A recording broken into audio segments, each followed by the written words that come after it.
Marshy here on a Friday afternoon. Jamie Rivers, Carey Davis with you.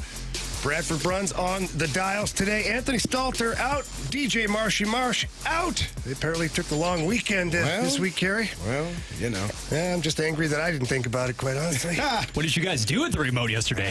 Seriously, I don't know what happened to Marshy after that remote, but he's day-to-day right tired. now. Yeah, he's a little tired. Poor guy's tuckered out. Not feeling good. Yeah. Wish you well, Marshy. Anthony, have a great holiday, too, by the way. Anthony be out all next week, too, right? Yeah, he's spring break with They're the kids. on the way to Wally World, is what I heard. Yeah. Wow. Awesome. It's a lot of news today, Jamie. Oh, really? I feel like news. No, I feel like it was a quiet day. I mean, I didn't really see anything going on here in Cardinal Nation. I was reading this text line. There's something going on here. Really? Yeah. I don't know what it is. What happened? What did we miss? Well, congratulations to Ollie Marble. Hey. Yeah, Ollie. Our favorite manager. We love Ollie. 2-year contract extension. Carey Davis, you defend him on the regular. I do. Yeah. Because I don't think he threw a baseball last year. Or what about the year before? Did he throw one then? Nope. Didn't throw one then either. He didn't pick up a bat. Maybe in practice. Oh, I'm sure he may have picked up a bat at some point. He probably picked up a bat at some point and threatened. Come on. Yeah, well, he didn't step into the batter's box, is what I mean. Now, he probably did pick up a bat in a meeting. He said, I'm almost there. I would have, but, Ollie might be barrel rate. He might be a little bit exit velo. I'm going to show you what this looks like. Here's a launch angle for you. Yeah, Exactly. he seems a little bit more calmer than I would have been losing 91 games last year. That would have been unbearable. But signed an extension. The question of whether or not he's going to be essentially a lame duck going into the season has been answered. And, Jamie, you had a thought on this. It's either really good or it's really bad, right? Yeah, so, there's so much to unpack when it comes to this Cardinals extension signing with Ollie Marble. We'll get into the should they, shouldn't they, and all that stuff. For me, though, Carey, there's three questions. The timing, for one thing, why now? How do you know today what you didn't know a month ago or 2 months ago? It's very good question. And so for me, it falls into two categories, and not just my opinion. I'm not basing this on anything that I know from the Cardinals organization. But I look at it as either they look at the lineup and they go, hey, Ollie is doing a really good job with this roster. I feel like we're going to be competitive, and I want Ollie to be able to see this through. Okay. Because if you imagine two-year contract extension, they're probably going to extend Goldie for 2 years. So that it's you've got your best players for the duration of the contract then. So there's the one side of belief, I think, and then there's the other side of we're really not going to be very good to start the season, and we'd rather not deal with, one, bringing in a new manager or dealing with the thought process or the rumors or the fans screaming to fire the manager. Right. And I don't know which version it is yet. It's a very good question. It's a very good thought. I mean, I don't know which one it is either. I don't know if he's going to – I don't know what to expect from this team. Last year I had such high hopes going into the season, coming off of a playoff appearance. I won't say a run. A playoff appearance the year before. They got there. They were there. Just get in. Your own words, Carey. Well, you got to score a run or two or 3 or 4 and not allow the other team to score more runs. It usually helps. But they had a playoff appearance the year before, so I was really excited and really high on the team last year, and it went bad pretty quickly.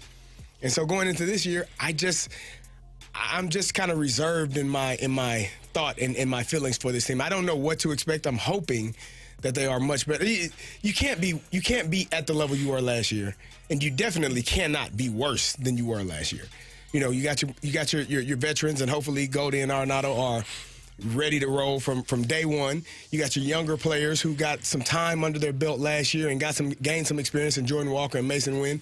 Victor Scott may or may not be your opening day center fielder. Hopefully Brendan Donovan is completely healthy. Eventually Tommy Edman and Lars Newbar will be completely healthy.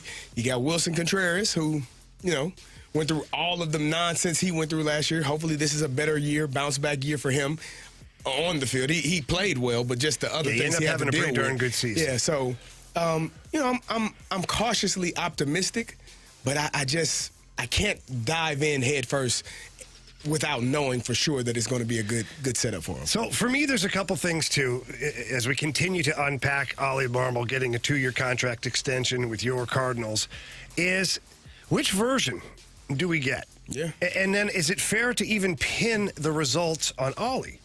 Because, like, if we go 2 years ago, like, which version do we get? Do we get the winning Ollie into the playoffs, although they didn't do any damage in the playoffs, but still got there with it being his first year as a manager, too, right? Yeah. So, pretty good accomplishment, I would say. Or is the real version what we saw last year? Or is Ollie's success completely dependent upon the talent of his players? Well, I think any coach's success is dependent upon the talent of his players. If you got guys. But then why not blame the players? I did. Not you. I'm just saying overall. Because what the hell are they? What are they? I don't know. Well, if they're the ones that hold all the cards, literally and figuratively, if they're the ones that do that, then, like, why not? Why do people even give a crap about Ollie Marmol as, like, the manager? That's a very good question. Because in my opinion, the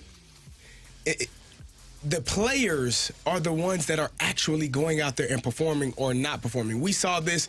Is Craig Berube a good coach? Yes, he's an excellent coach. He's an excellent coach. Uh-huh. Did he deserve the fate that he got? No, I don't think he did. But why did he get that? Well, because the team didn't have the results. Because the players didn't perform well enough. I agree, but then when Craig Berube had the players that performed well enough, he won a Stanley Cup, right? So then was it the coaching or the players? I think it's always. I think it's always the players. I just put more. Even as a coach, I said I can call a great play, and if the players run it incorrectly, it's not going to work. I can call a terrible play, and I got a guy that can make something happen. That was a hell of a play call, Coach. No, it wasn't. It was terrible. It was all Petey over there. He did. Give me 10 more like him, and we'll win every game.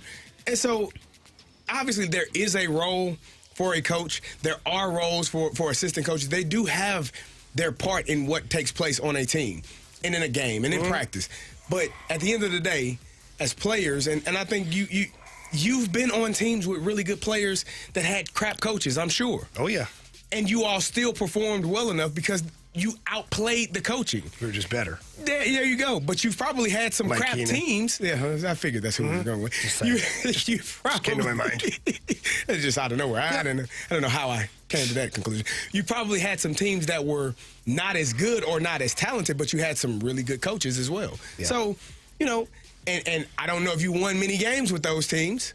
Yeah. It's harder. It's a lot harder. Thank God for good coaching. It's a lot harder to win when the guy next to you doesn't know up from down, left from right. It is. You're right. And so that, to me, is what it's all about. And so hopefully they've gotten this team better.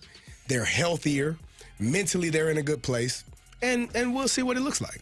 Bradford, what do you think? I know you were on with BK for his show, and you've had some time to kind of react and process through this, but I haven't had a chance to hear what you think. Yeah, let it marinate a little bit. Well, I think what you've had so far, guys, in both of Ollie Marmol's 2 seasons here on the job, you've had 2 different chapters, and you were wondering in 2022, okay, this is a 91-win squad, 93-win squad, but at the same time, it was one that was absolutely lifted down the stretch by Albert Pujols. It was the farewell season, so you didn't really get a feel for what is Ollie Marmol's identity. Last season, you have the group of core players in place, and you woefully underachieved. Now, turn the page to this year, and I understand removing the lame duck status, if you will, extending, because you want to, in a sense, give that vote of confidence. Most of the same personnel remains. You hope that the younger guys like Walker, maybe even Victor Scott II, who knows, take those gradual steps. And you've added the leadership that you so desperately needed, all 12 of the new guys on the veteran front, right?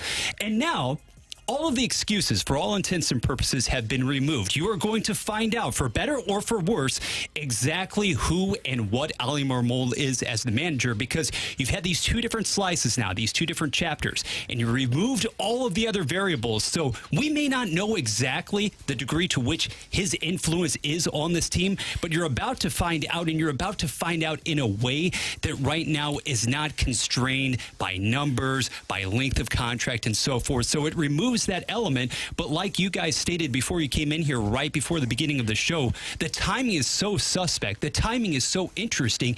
If you were motivated to do this, or you had it in your respective minds, the front office, it had to have happened a couple of months ago. Why now? Why, as we sit here in mid going into late March? From a PR standpoint, once more, just add it to the list of perplexing questions for this organization. I don't know that they think much about PR. Like I don't know that they sit down and say, obviously they don't. This is going to be a public relations nightmare. Like, you know what we're not going to do, fellas, ladies, gents? We're just not going to have an end-of-season press conference. Nobody's going to care. Nobody's going to worry about it. We're just going business as usual. Like, I don't think that they really When they stunk last year, they came out with the jersey patch press conference. Yes. Like, that press conference off of us. Ollie's getting fired. We're making a trade. We're doing putting this. a patch on there. We're putting a patch on there. How about that? You're going to love it. You'll love it. What did you honestly think it was when the news came out, or at least the reference to a press conference coming? I thought they were for real. Yeah, well, yeah. Well, they were terrible at the time, which made the timing even more suspect because are you really pumping up Cardinal Nation by introducing a patch to their traditional jersey? Oh, I was talking about today. I honestly thought it was another promotion along the lines of it.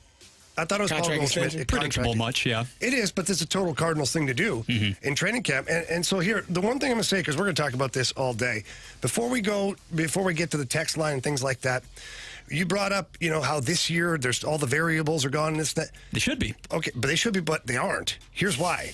John Mozeliak gave him a starting rotation that has question marks all around it.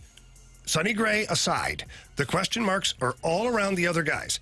So now if the starting rotation goes out and is a dumpster fire like it was last year, is that Ollie's fault? No, it's not. What the hell do you want him to do about it? Do you think they called him on the Zoom and said, by the way, how much money do you want to give Lance Lynn? No, he didn't go out and not get the swing and miss that you still so desperately need in the starting five. That's what I'm saying. So then is it really a fair evaluation of Ollie Marmol? Because he can only do so much, man. He can only do so much. I can give you a screwdriver and tell you to hammer a nail through a 2x4. I gave you a tool. It's the wrong tool. Right tool. And you can figure it out. Or maybe it works. Maybe it doesn't. You'll be there for a while. Anyways, I'm excited for this show. I absolutely love passionate Cardinals fans. I love the Cardinals. Today's a wacky day. We're going to be listening to your mic drop. So go to the 101 ESPN mobile app, click the little mic, leave us a mic drop. We'll play that. We'll react to it. There's also our voicemail here, which is attached to our text line, the Air Comfort Service text line, 314-399-9646. You can text us or you can leave a voicemail when you call that number. We're certainly going to get into all that. Let's not forget, too, about the Air Alliance team YouTube channel where we've got our snake pit that is very active. Get into the snake pit, talk to us, let us know how you're feeling. We're going to come right back with more of the Cardinals and more about Ollie Marmol and the peculiar timing of this signing here on 101 ESPN. It's time for a DraftKings at Casino Queen Redbird Report on 101 ESPN. Brooke Grimsley here for your Redbird Report. In the Cardinals' scoreless tie against the Mets yesterday, Lance Lynn making his second start of the spring without any ejections and another solid start. Lynn pitching 4 scoreless innings, giving up only 1 hit. He also didn't walk a hitter and recorded 4 strikeouts. On the injury front, Cardinals with an update on Tommy Edman. He will begin the season on the injured list. He will not swing a bat again for at least a week as he still works on recovering from his offseason surgery on his right wrist. Sonny Gray with another bullpen session yesterday. The next step is seeing how he recovers today, according to the Cardinals. Your Redbirds will be back in action later today against the Marlins. First pitch is at 5:05 with Steven Matz on the mound. The Redbird Report is presented by DraftKings at Casino Queen. Play, stay, dine at DraftKings at Casino Queen.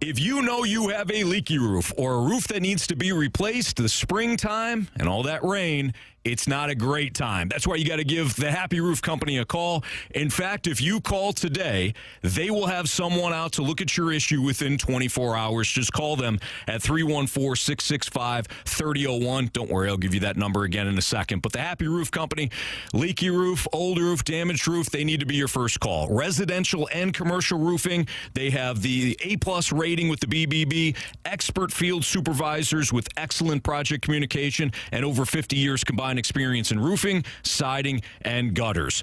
If you need financing, they do have financing available at the Happy Roof Company, and they don't chase storms.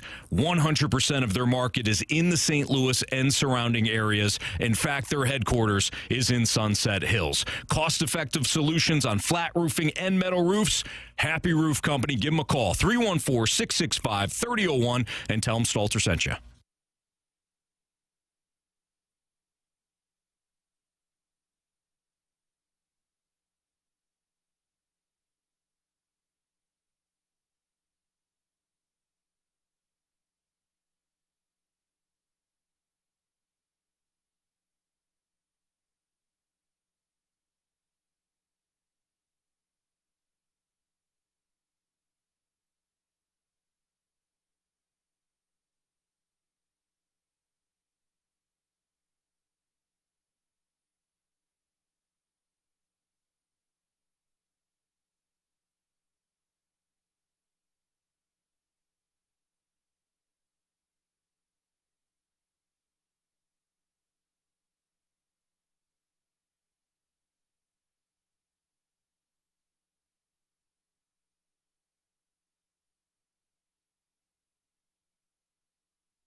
Open up your 101 mobile app for your chance to win free tickets to Hootie and the Blowfish with special guest Collective Soul and Edward McCain. On Saturday night, June 1st at Hollywood Casino Amphitheater. Don't miss Hootie and the Blowfish when they hit town this summer. Get all the ticket details and get entered to win those free tickets for the show right now, either at 101ESPN.com or on your 101 mobile app. Strap yourself in. You're in the fast lane, driven by Scrap Mart Metals Recycling on 101 ESPN.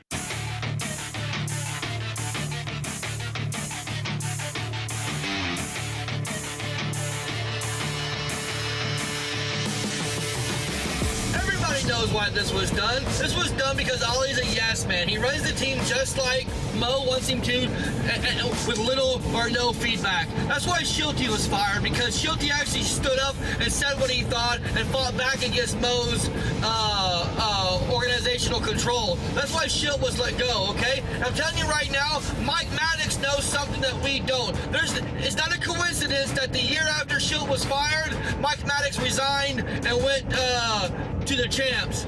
Everybody knows Yali's a yes man. This is ridiculous. Absolutely ridiculous. Well, that's how you really feel. Yeah, great mic drop there, Joel. Thank you for contributing to the show today. It's the Fast Lane here on 101 ESPN. Jamie Rivers, Carey Davis, Bradford Bruns behind the board here.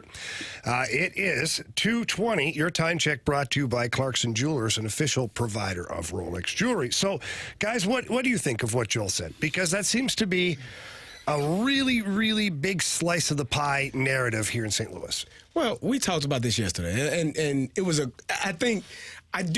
first of all, I don't think that Ollie is necessarily a yes man. I don't think that he just goes with the flow and whatever you say, because at the end of the day, it's my name that's on the line. So if it's not good or if it's not productive, then I look like I'm the one that has no clue or no idea of what I'm doing. Mm-hmm. And so if and when I do get fired, because most managers, most coaches at some point get fired. You're hired to be fired. We know that. At some point, when people take a look back at what you've done, they're going to question, what the hell is this? Why would you do this? Why did you do it? And so it has to be your own ideas and your own thought process. I just think the timing of it, I don't know. I don't understand. If you were going to do that, you probably could have done it when you had your press conference at the end of the year. Oh, but you didn't have one. That one. Okay, so that's my fault. So we've had a couple of press conferences throughout the offseason, too. Sonny Gray was part of one. Okay. Oh, yeah. Could have easily had another one saying, by the way. But, so we're here now. Mm-hmm. And I don't necessarily think it's because they believe Ali is a puppet. I just assume that they think that he is the person for the job for the time being. and that this team will be better. See, I think they truly believe the team will be better than it was last year. It can't be much worse. I mean, That's where I was headed with it. 71 wins. If you get 75, you're better than last year. You're 72, you're better than last year. There you go. You had 1 3-week stretch last season in which you were even proficient. Thank goodness we're not going to have to hear more and more incessantly about the World Baseball Classic and that excuse brought out to the table this year. But It's first not of an all, excuse, though. yeah. That was a real thing. They were dealing. Sure. You know, they were the only team in Major League Baseball that sent all of They their had the players. most pitchers They had there, the most guys. I pitchers. mean, I'm sorry. That's why Wilson didn't know what pitches they were throwing because they weren't there in spring training. They Wilson missed hasn't been a catchers, major pitchers, leaguer long enough. Yeah, they did. Listen, it was the World Baseball Classic, fellas, and the rule changes. They weren't prepared. So let me ask you guys this, okay?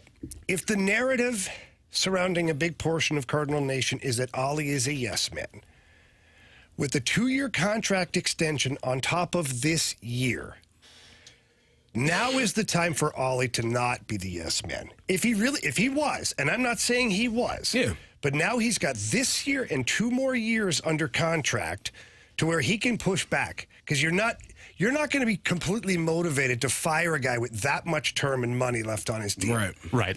So here's my just personal stink thoughts. it up completely this Correct, year. but here's my personal thoughts. I don't think Ollie is a yes man. I've talked to the man, Right. and I know how he feels about baseball, and I know that he has certain things that he likes and doesn't like. Now, I'm not his best friend. We haven't had beers together, but I'm just saying. Not yet. Not yet. In due time. It's coming. I'm letting him earn that. That's a privilege, by the way. Got to No work doubt. his way up. You, him, and Dan Campbell. Yeah. Ollie couldn't hang with Dan and me. There's no way. Can you imagine me, Dan Campbell, and Ollie? Ollie would tap out. Yeah, you know what, fellas? It's been fun. It's been good. Dan's had 100 beers. Ribs, you've had 90. No, but when I look at Ollie, he doesn't come across as a pushover type guy. No matter what you think you feel in the media or what you think you feel for what he's making his decisions, I just don't know if that's exactly true. Now, everybody is a yes man in some capacity when they work for somebody else. Right. When you're told what to do by your boss, you can push back. But if your boss says, hey, that's great, man, I really appreciate your opinion, but you do it do this. anyways, you're doing it. Yeah. Or you're getting fired. Or you're getting fired. Yeah. It's simple. And not everybody has the balls the size of the Liberty Bells to say, guess what? I don't care. Fire me. No, I'm good. I'd like to make my millions of dollars here or, whatever it is. And I'm going to take a slightly different angle here because I do think it's worth pointing out. So, regardless of the identity, the name of the person who took over then for Mike Schultz, who had that opportunity, Ollie Marmol is not somebody relatively young. He is a young manager, okay? He has not been able to build up the goodwill, the equity within the organization of a Mike Schultz, of a George Kissel, the Kissel way, the Cardinal way, all of the predecessors before Ollie Marmol. So I think that there is a significant portion of the audience, guys, who, regardless of how Ollie Marmol would have performed in his first couple of years on the job, were not going to accept him in the same manner, in the same way, because he wasn't quite cut from the same cloth of those guys who had served the organization so illustriously You're wrong. and for so long. But he has. Ollie Marmol's been a part of this organization for a long time. For years and years, though, But Bradford, he's put in his time. the Like, if you're talking perception- about blood, sweat, and tears and earning your way up and working your way up the food chain, Ollie has done that. Is he treated that way, though, by the listening audience? Just like I've never Mike gotten Schultz that. did it. So why didn't we question Mike Schultz? Just because he was a few years older?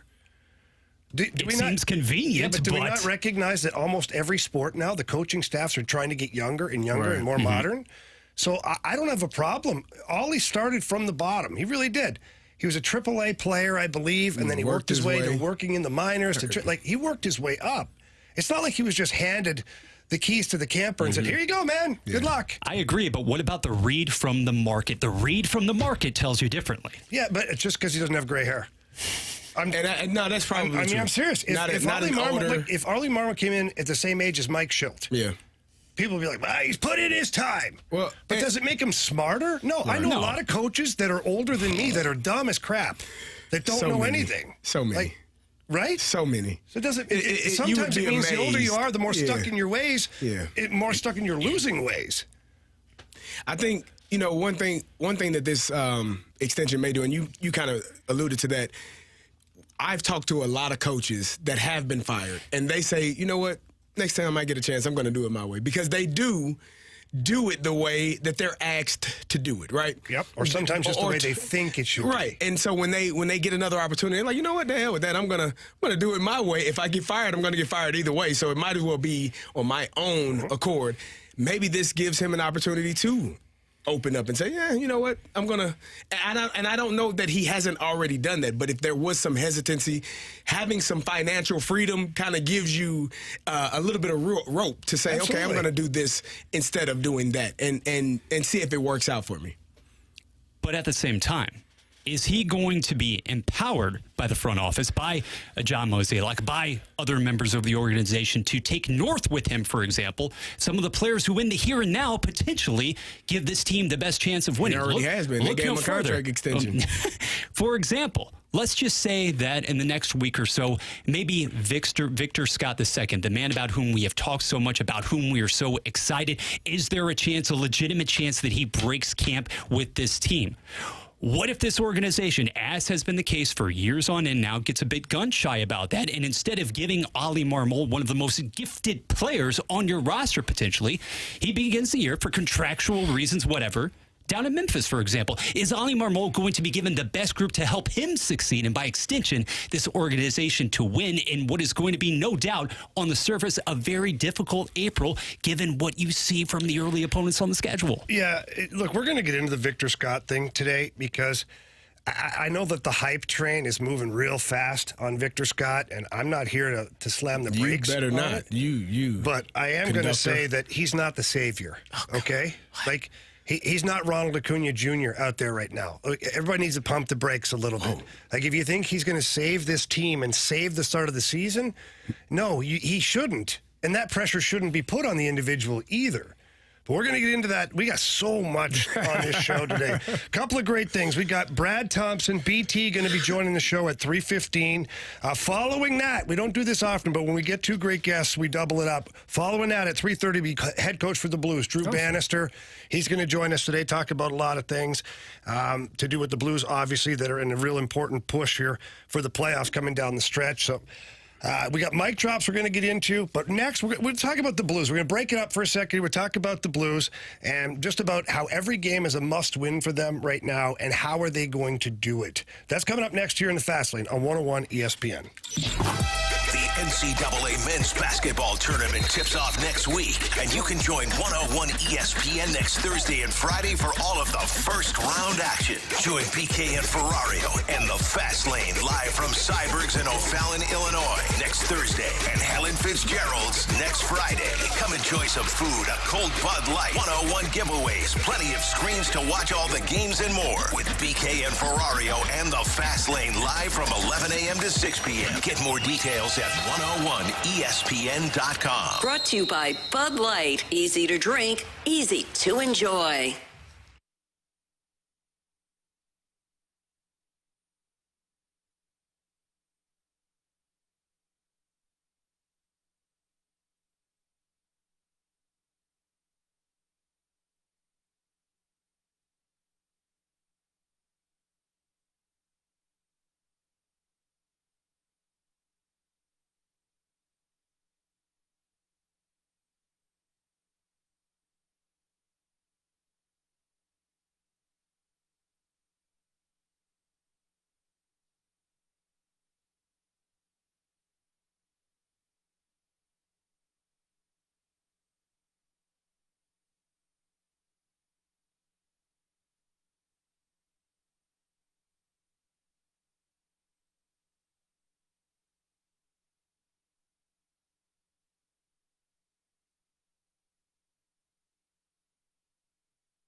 The Balloon Party with Tim McKernan and Action Jackson.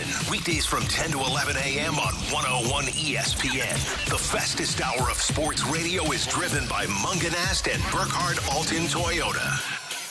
101 ESPN Sports Center.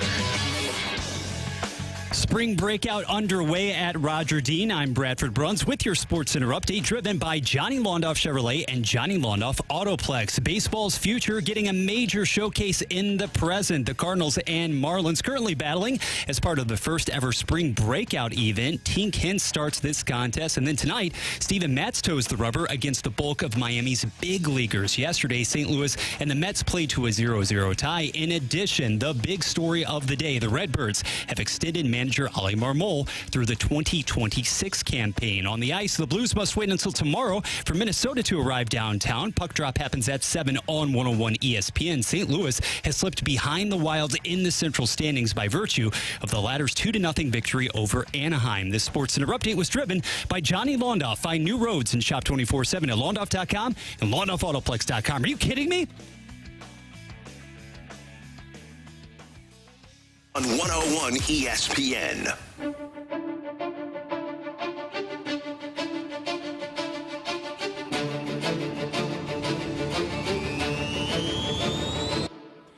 It's the Fast Lane here on 101 ESPN. Jamie Rivers, Carey Davis, Bradford Bruns behind the board here, helping us out. Anthony Stalter and Drew Marsh off today. And your St. Louis Blues are finding themselves in a playoff push here. The Blues are sitting at 71 points right now, and the second wild card spot is occupied by both the LA Kings and the Vegas Golden Knights at 77. So the Blues, 6 points rather, out of a playoff spot. Carey, when you look at this Blues team right now and you're watching them kind of go up and down and up and down, like for you, this game this weekend against the Wild, like on Saturday in particular, you got back-to-back with Anaheim following, but let's target the first game first. Mm-hmm. How big do you feel like that game is based on the fact that the Wild are 2 points ahead of the Blues right now in that wild card chase? I mean, obviously that's part of it. I mean, you have to, if you have plans or intentions of making it to the playoffs, you're going to have to beat the teams that are in front of you and hope you get a 2-for-1, really, because you get to beat a team that's in front of you and they lose the game, so they don't get those points. So hopefully you can grab those points and jump in front of them at some point. But it's going to be, I think it's going to be a tough road for the Blues to make this playoff push. Because how many games do you think they have to win? Like we talked about you yesterday. Said they got 16 games left? I believe it's 16. I think they got to win 12. That's a lot of games. Yeah. I mean, I think at 12 you're almost guaranteeing yourself a spot in the playoffs. Yeah, if it's 10, if it's 8, if you only win half of them, I don't think there's a chance. If it's 10, you're probably right there, but maybe just miss out. But if you get 12, I think you put yourself in a position. You go 12-4 over these last 16 games. You put yourself in a position, a really good position, where if someone stumbles in front of you, they have a rough stretch of 3 or 4 games. You can leapfrog those guys and potentially put yourself in a spot for the playoffs. But I mean, right now you're 6 points behind Vegas, who is the number 2 wild card. You're 2 points behind Minnesota. So again, if you're able to win that game, you'll be tied with them, right? And so at some point you're going to have Vegas stumble a couple of games, because if they keep winning and you keep winning, it doesn't matter. Right. It's counterproductive. Yeah. Now you do have one head-to-head game with the Vegas Golden Knights left, which is good. Okay. You've got 2 more head-to-head games with the Minnesota Wild, which is good, right, because these guys are all right there in the mix.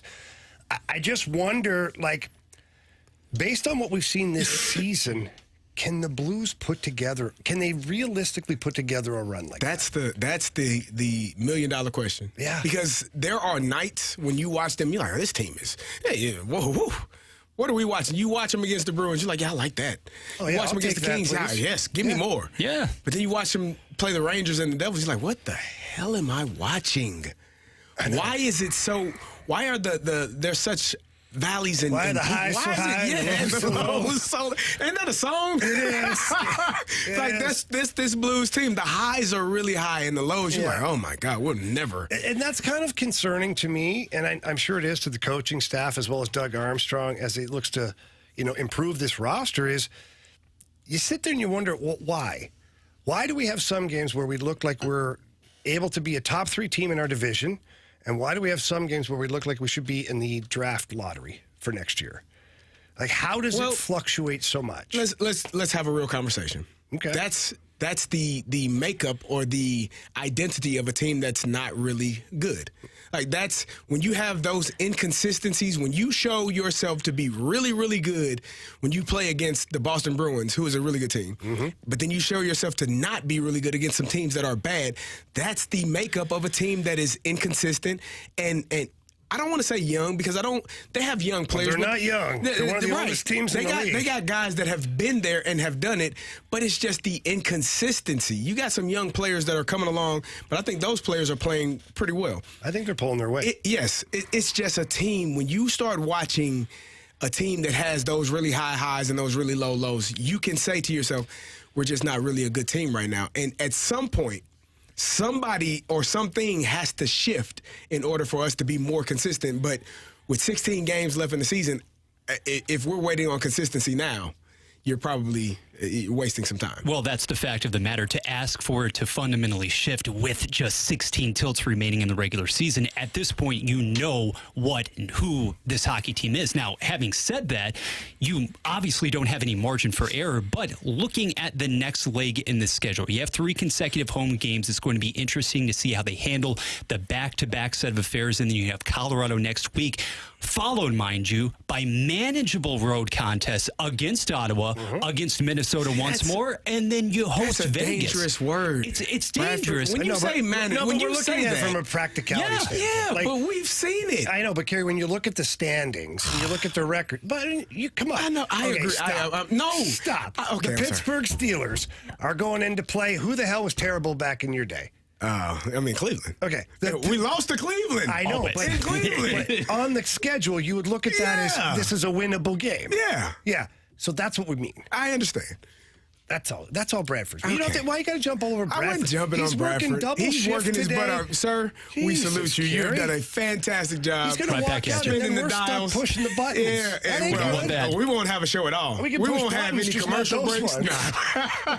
No commercial breaks. I won't know what the heck is going on. So then we talk about this consistency thing here, and we talk about it being high and low. And Carey, in your experience as a player and as a coach, what do you think that's attributed to? What's the number one thing when you look at the Blues that inconsistency is attached to? To me, I know people get sick of me saying this, but I will never deviate from the fact that it's the players on the field, on the ice, on the court. The players in what have. regard? So for Like, me, is it just leadership? Yes, it's an effort? accountability. Is it talent?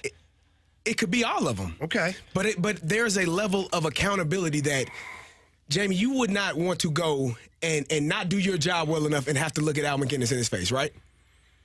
No. Exactly. There was a whole bunch of guys. There were some Stevie games I came Yzerman. into You the didn't locker want room, to. I was like, I'm not going to mess this up and have Yzerman looking at me like, bro, what the hell are you doing? Yeah.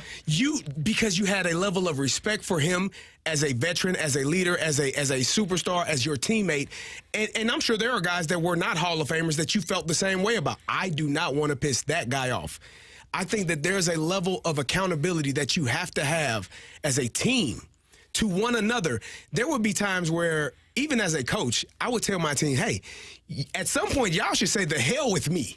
Like, you should be so pissed off with me that you are so focused on one another that you are going to do your job to the best of your ability, even if it means you got to disregard what I'm saying because you're so mad at me. Yeah, I don't care if you guys do something different, but just do it together. Do it together. Yeah. The hell, man? Just consistently and do it together. So that to me is part of what I see. Yeah, and there's another aspect that was attached to it for me, and I can only speak for me because I don't live in other people's minds or their brains, other players that is when I came into the locker room, I wanted to be able to look anybody in the eye. Yes.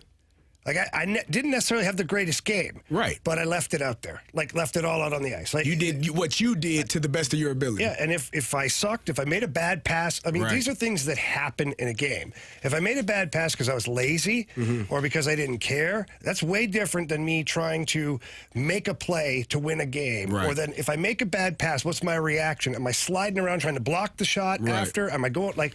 or do I just give up? Like, man. So there's different ways that you can go about it. And I always wanted to be able to come into the locker room, especially as a young guy, and be able to look my teammates in the eye, knowing that, hey, let's go have a beer because we know you did your job out there. Correct. And that, to me, is when you have that level of accountability inside your locker room, those are the teams, in my opinion, that are outstanding. Yeah. Those are the teams that win championships or put themselves in position to win championships. Well, we're going to get into more Blues talk. Again, we've got head coach Drew Bannister that's coming on here at 3:30. And I've got a question for Carey and Bradford regarding the Blues, and maybe even for myself, quite honestly, because I can't put my finger on whether it's right or wrong. It's how the Blues go about winning these 10 to 12 games. What's the best formula? We'll get into that at some point during the show. But we've got What's Trending coming up next here in the Fast Lane on 101 ESPN. From the opening drive, the balloon party, BK and Ferrario, to the Fast Lane and more. If you missed anything on 101 ESPN today, get caught up with all the shows and 101 podcasts at 101ESPN.com or on your 101 mobile app. Driven by Dobbs Tire and Auto Centers.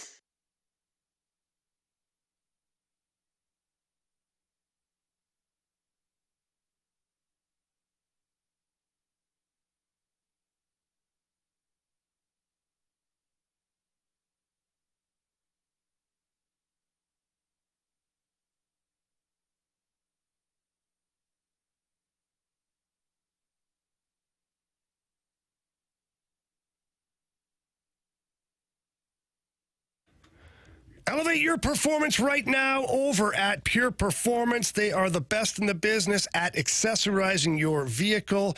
And you might think to yourself, hey, I got a brand new vehicle. Oh, I don't need to accessorize it. No, you do.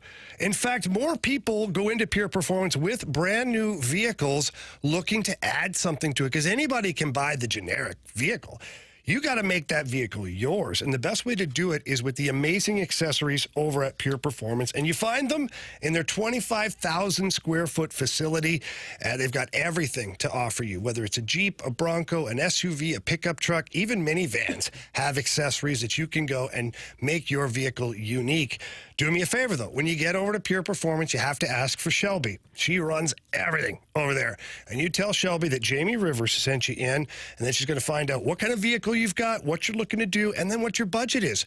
Because Pure Performance wants to give you the most for the least amount of money possible. And the technicians, they are awesome. They're wizards. They take the accessories, and you hand in your vehicle, and when you pick it up, you can't believe how good it looks and just how sharp you feel leaving the parking lot. So again, check out their showroom. It's just over there in St. Peter's, right off of Highway 70. But if you can't, at least check them out online at pureperformance.com. That's pure, P-U-R, performance.com.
You're in the Fast Lane on 101 ESPN, driven by Scrap Mart Metals Recycling.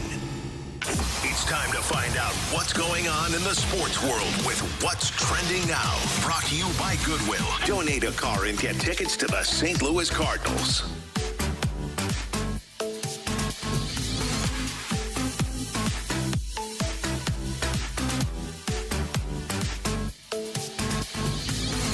Just a ho-hum Friday afternoon in the Fast Lane on 101 ESPN. It is time for What's Trending Now. My name is Bradford Bruns, Jamie Rivers, and Carey Davis in as well. And gentlemen, I don't know if you just saw, it's been a banner day for the Cardinals so far, and we have another development. Watch out now.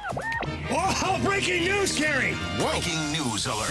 Holy moly, in the spring breakout game, Chandler Redmond has gone yard. It's 3-2 Cardinals. Okay. Are Oh, my God. losing to the Chandler. Marlins. Let's, yes, are you familiar with this No, game, I'm not Carey? familiar with it. I can't saw say. Chase Davis batting. There you go. Grounded out the first, but Hey, home run's a home run, guys. Okay? clearly. Quit There being it is. negative. I Good job, can't say. Chandler. There's lots of other stuff to be negative about. I can't say that I'm intimately familiar with his game either. But what we do know Thank is God that you said his game. Yeah, there you go. Can't leave any room for interpretation here for that old. Not in the fast old lane. snake. Not for the snake pit. There's no doubt about it. No. Let's talk about the primary story from a couple of hours ago. As we know by now, Ali Marmol, Redbird skipper, has been extended for 2 more seasons. That puts his contract on the surface through the 2026 campaign. We went through some of our initial reactions. This season, we know, first year on the job, 90-plus wins, division title. Last season bottomed out, which is 71. So it'll be very interesting to see how moving beyond spring training here with that extra sense of security, the sorts of results you get in the early going and how receptive the fan base is going to be. Yeah, so I also think that it carries some weight in the clubhouse. Mm-hmm. I do. I think that last year, if there was times for players to doubt the manager or to kind of push back a little bit, like, man, this guy, he's only got another year. Like, how long is he going to be here? Now the team has told you this is not just an introductory, manager here. Now he's going to be our guy for the next 2 years following this season. Like, you better fall in line. Yeah. And I do applaud, that's a strong word. I do appreciate, it's a better word, the fact that the Cardinals have moved on from some of the problem children that they had. Oh, yeah. Like Tyler O'Neill. I don't know how much of a good guy or a bad guy he was in the clubhouse. To me, though, it just seemed like there was always something behind it. Like the whole not hustling thing, and then the reasoning behind not hustling, then Ollie having to call him out, which, by the way, Ollie called him out first in the clubhouse. Which I was okay with. Before he even called him out in the media. Yeah. Some people got a little soft and didn't like that, but and then, Tyler O'Neill not being able to play on turf because of his hamstrings or his knees. It just got to be too much to where I'm finally glad they said, you know what, we're done with this experiment, and now we're gonna ship that guy off. We're gonna back our manager too. So there's so much, again, today to talk about. But yes, Ollie being extended to 2 years is going to be a topic of conversation here for quite a while. It's good for him. I mean, and it does. I think you're correct. When you have a coach or a manager who may or may not be on the side, trust me, I've been in that position as well. Bruce Arians was potentially not going to be returning at one point. I was like, oh, okay, it's either me or him. I'm cool. If it's not him, I'll be here. I'll outlast him. Unfortunately, they re-signed him, and I was gone. But we see what happened there. It is what it is. But their loss. It was their loss. They haven't won a Super Bowl since. But either way. Well, actually, they did. Well, he did. He did. Come on. What? Well, your opinion, the greatest quarterback that has ever lived. Yeah, most people's opinion. Nah, those people don't know football. But he's terrible. 7 Super Bowls. I guess I'm lucky. It's a team award. Championships. Unless it's Peyton Manning for you. Well, he's got a couple, and as the team helped. Doctor, as you were. No, but I do agree that just having that contract extension does allow him to have. I want to say he didn't have a voice last year, but it does allow you to say, you know what, this guy is our coach for the future. He is going to be here. He may outlast some of us. We should listen. We should lock in. We should buy in, and we should all be on one accord. And I think it helps the team. I hope that this does settle some things. Any questions that may have been floating around in the clubhouse. You have stability. You know where your leadership is coming from and for how long, and you can go forward and play the game. I agree. From someone netting an extension to one departing from the game. We will dig into this a little more as the show progresses, guys. But Carey, Jamie, early this morning, Aaron Donald, it's revealed that the 32-year-old, formerly retiring from the NFL just last season in what was considered by some to be a down campaign, still a first-team All-Pro, 7 or 8 seasons overall with that distinction. 3 years ago, Carey, there was the flirtation, of course. Would he stay? Would he go? But surefire first ballot Hall of Famer leaves the game today? Well, I think this guy, first of all, is overrated. I'm just saying. Whoa. No, I'm just kidding. I'm just kidding. Whoa. I did that for shock value. No, Carey, I'll let you talk about this more than me. My initial thought today, though, was, and I told you in the office, it was kind of a weird developing day because at first it was being reported, air quotes, that Aaron Donald was reworking his contract to help out the team with their salary cap. And then it was like a 180. All of a sudden, Aaron Donald announcing his retirement. So I was like, what happened there? Did it not go peachy keen in the reorganizing of the contract, and Aaron Donald just said screw it, or he just at one point just said, you know what, screw it anyways? Yeah. I think a couple of years ago after they won the Super Bowl, you kind of heard that flirtation of, I could walk away now and be okay. And I think anytime you're a player and that thought enters into your mind, you're essentially done. Now, Aaron Donald is such a great player that even with the mindset of I'm going to retire, he can still go out there and dominate and be one of the best players on the football field. To watch him play football is like to talk about a defensive tackle, an interior defensive lineman, at the way that you talk about him. Normally, you talk about guys on the outside, the T.J. Watts, the Lawrence Taylors, guys that are rushing off of the edge and creating havoc. This man created havoc up the middle, where you would have 2 or 3 guys attempting to block him. I've seen him pick grown men up with one hand and throw them out of the way. Big men, too. Bigger than him. And so that is a player, I talk about it all the time, you have to have those players highlighted on your board so you know exactly where they are. They'll ruin your day. He was one of those guys. The game is going to miss him, but he has done everything that you could ask for in the game. And so I'm happy to be able to have watched him play the game of football in the manner in which he did. Carey, during his 2 seasons in St. Louis, did you envision him transforming into the game wrecker he would become? Well, the thing is, he's not. Oh, when you look at his size, he's not one of those 6'4", 6'5", 300-pound, massive men. And like I played with Casey Hampton. Yeah. Casey was probably 6'1", 335 pounds. I watched Casey have 1 foot in the ground and 2 men literally trying to move him, and they couldn't move him. Like, we paused the film, he wasn't moving. But Aaron Donald changed the game in a day. He was quick, strong, aggressive, and was able to do all of those things. He used all different things. And not at the size of some of those other players. And he was ferocious. Let's just be honest. He's just an There's animal. some people that play with that anger that makes them bigger, faster, stronger in the moment. I had teammates that sometimes offensive linemen and defensive linemen are notorious for this. They like to pat you on the back and hit you. Hey, buddy, don't hit me. Don't touch me. Like, I love you, but I don't want to play with you like that. You're strong. You're too strong. You're too big. Yeah. You're like Lenny from Of Mice and Men. Yeah, don't. Pretty buddy rabbit. Right. Don't even know. Classic. So, Very much so. Lenny. Yeah, I love it. Yes. I had a Aaron teammate Donald, once. I nicknamed him Lenny. Eric Cairns, 6'7", 240 pounds. He had hands the size of shoeboxes. No clue. And I was just like, hey, pretty buddy rabbit. Just said Eric Karros for a moment. Yeah. Yeah, he's one of those guys that you love, but you don't want him to touch you or play around. Yeah. Just, hey, man, keep moving. Don't worry about me. Yeah, I agree with you. Yes. All right, I got one more before we go. We've got another one we'll throw in the pot later in our sports six-pack. But do you guys remember a UFC fighter called Mark Coleman? No. We talked about him yesterday. We did, yeah. I heard from that yesterday. He started with Pride Fighting, like over in Japan, where that was the first like bare knuckle, like UFC version of it over in Japan. And then he moved into the UFC in its early stages. He's a huge man, a wrestler by trade, but obviously, bare knuckle, like he was a champ, a UFC champ. Well, over the last handful of days, I can't remember exactly what day, his parents' house caught on fire.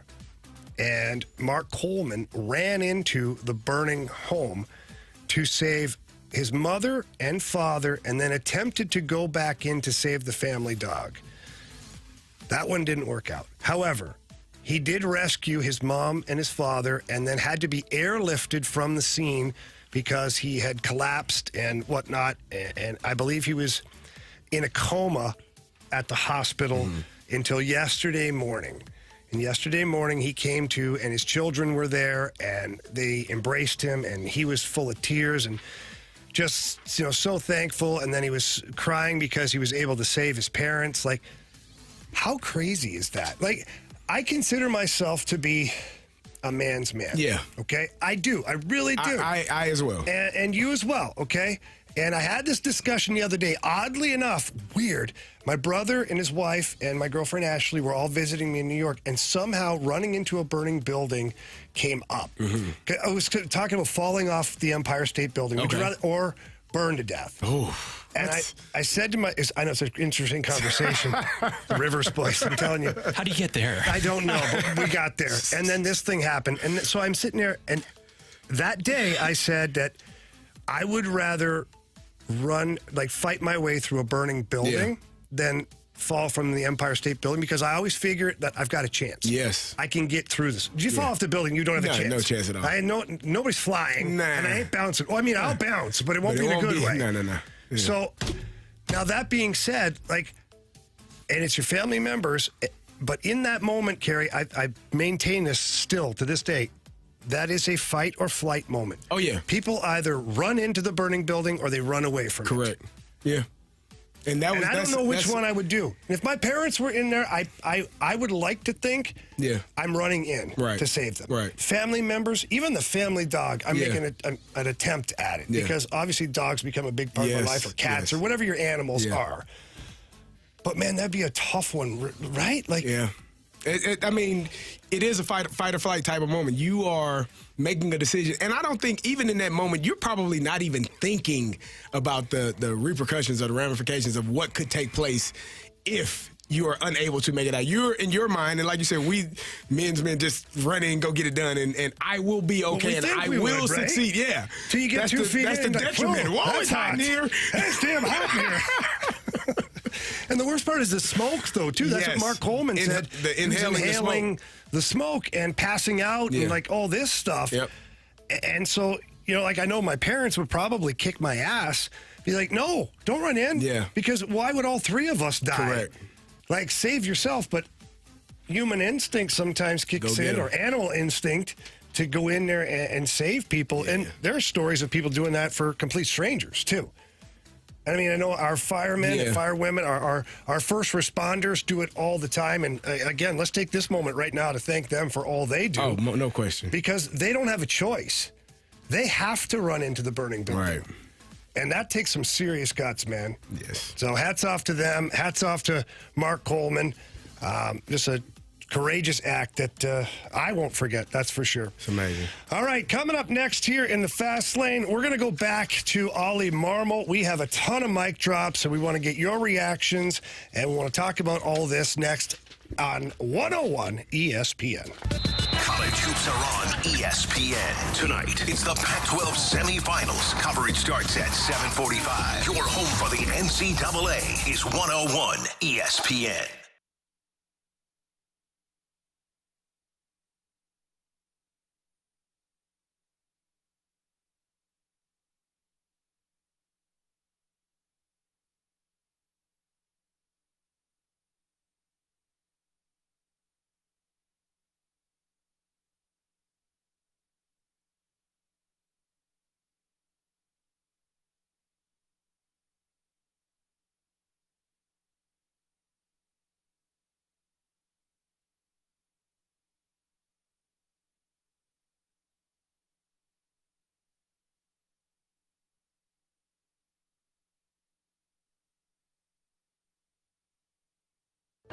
What's wrong with Rick? He's kind of spacey today. That's Rick's identical twin, Scott. He's not.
where St. Louis gets its sports.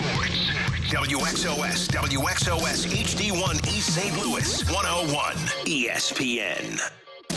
You're in the fast lane, coming to you live from the Car Shield studio on 101 ESPN.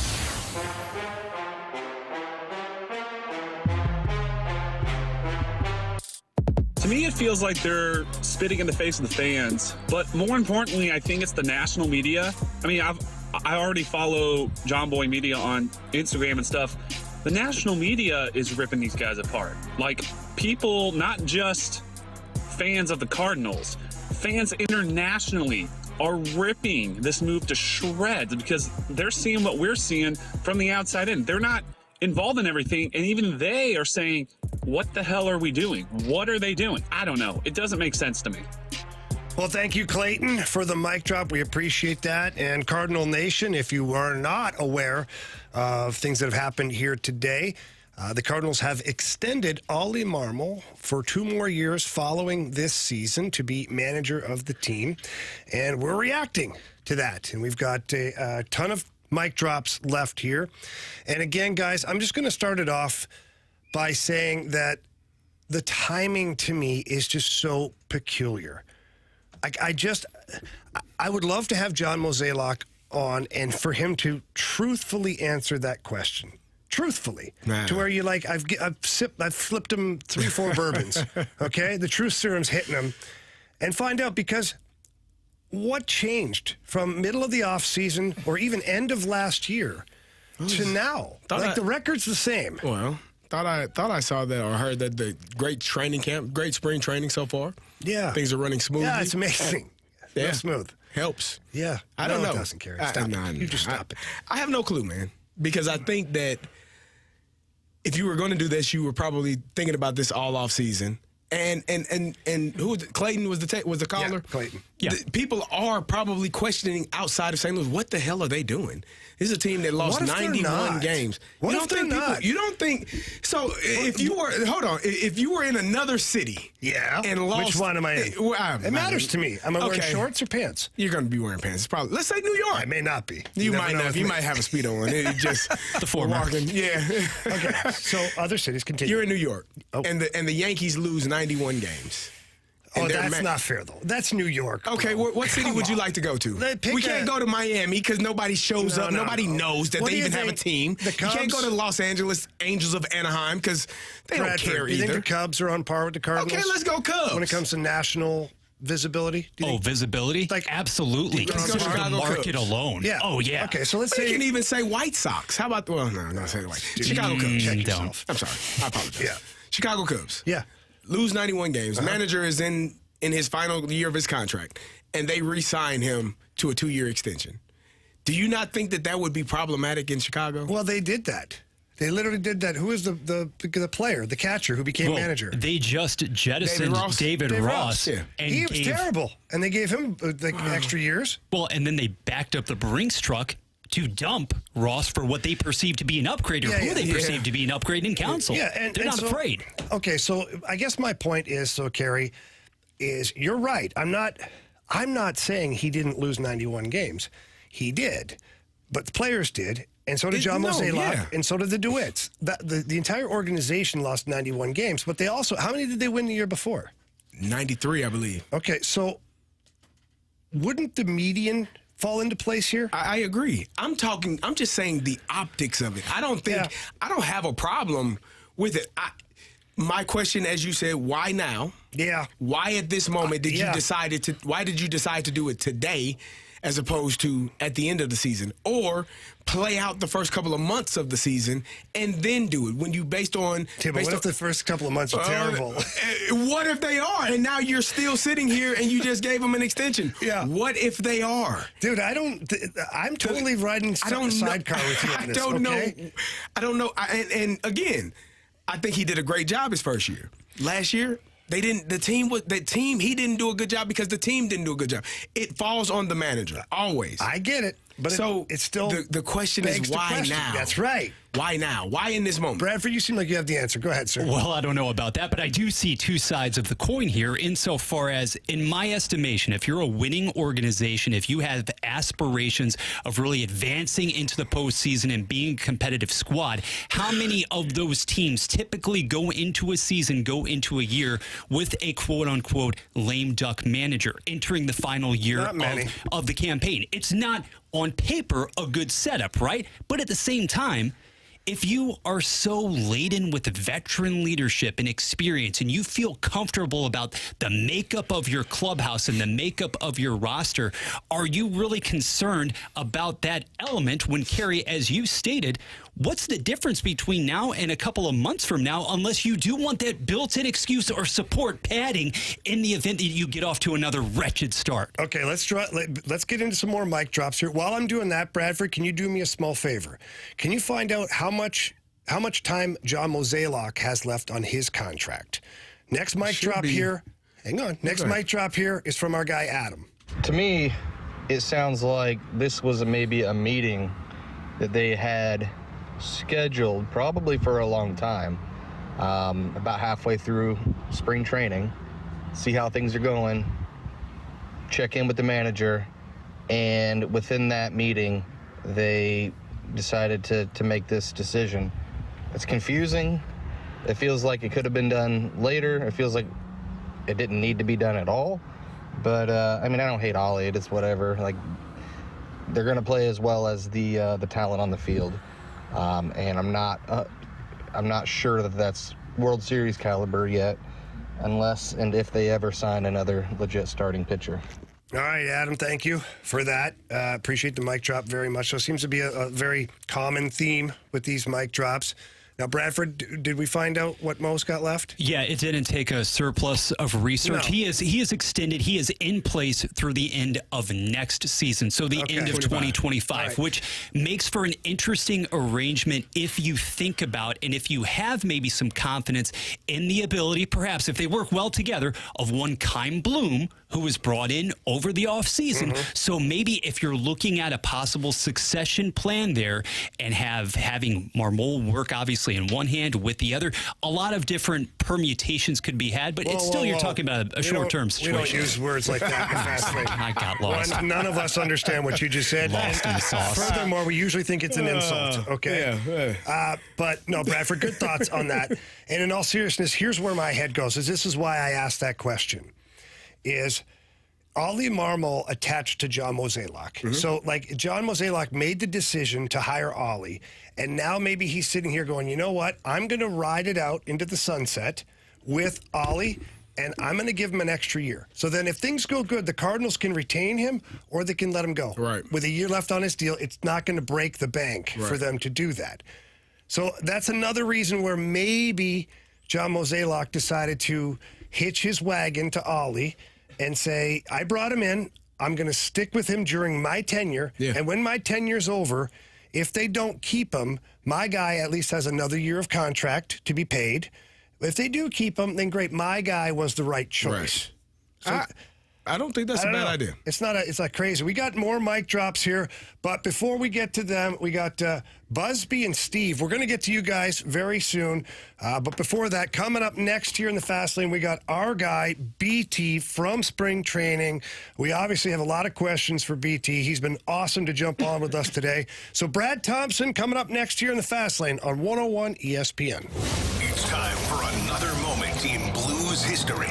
On this day back in 2015, the Blues would blank the Dallas Stars to win their 44th game of the season, 3-0. No goals would be scored in the first or second period, but Vladimir Tarasenko, Alex Steen, and TJ Oshie would all score goals in the third. Vladdy at 4:26, Steen at 16:45, and Oshie with the empty netter at 18:14. Jake Allen stops 28 of 28 shots. This date in Blues history was powered by Classic Air Care, making people comfortable since 1926. For all your HVAC needs, classicaircare.com.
The choice of a lawyer is an important decision and should not be based solely on advertisements. Past results afford no guarantee of future results. Every case is different and must be judged on its own merits. At Onder Law, we deliver big judgments for the little guy. We've negotiated over $5 billion in settlements. Onder Law takes on the biggest industries and holds them accountable. We've won millions for victims of truck accidents, drunk driving crashes, and workers' compensation. Call Onder Law, 314 or 618-9-million. That's 314 or 618-9, all zeros.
This is the Fast Lane, driven by Scrap Mart Metals Recycling on 101 ESPN.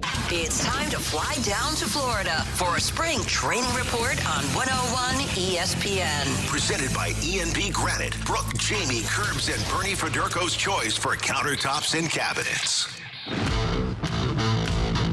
Welcome back here to the Fast Lane on 101 ESPN. We go out to the celebrity line right now to be joined by our unbelievable buddy, World Series champion, Brad Thompson, all the way from spring training. Buddy, how you doing down there?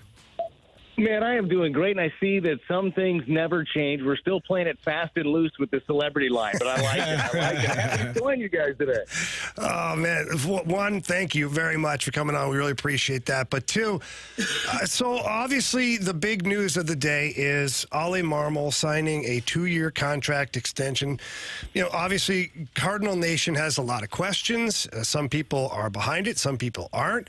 But I think the biggest question that everybody's asked is, like, why now? Like, what happened in the last little bit to make this happen?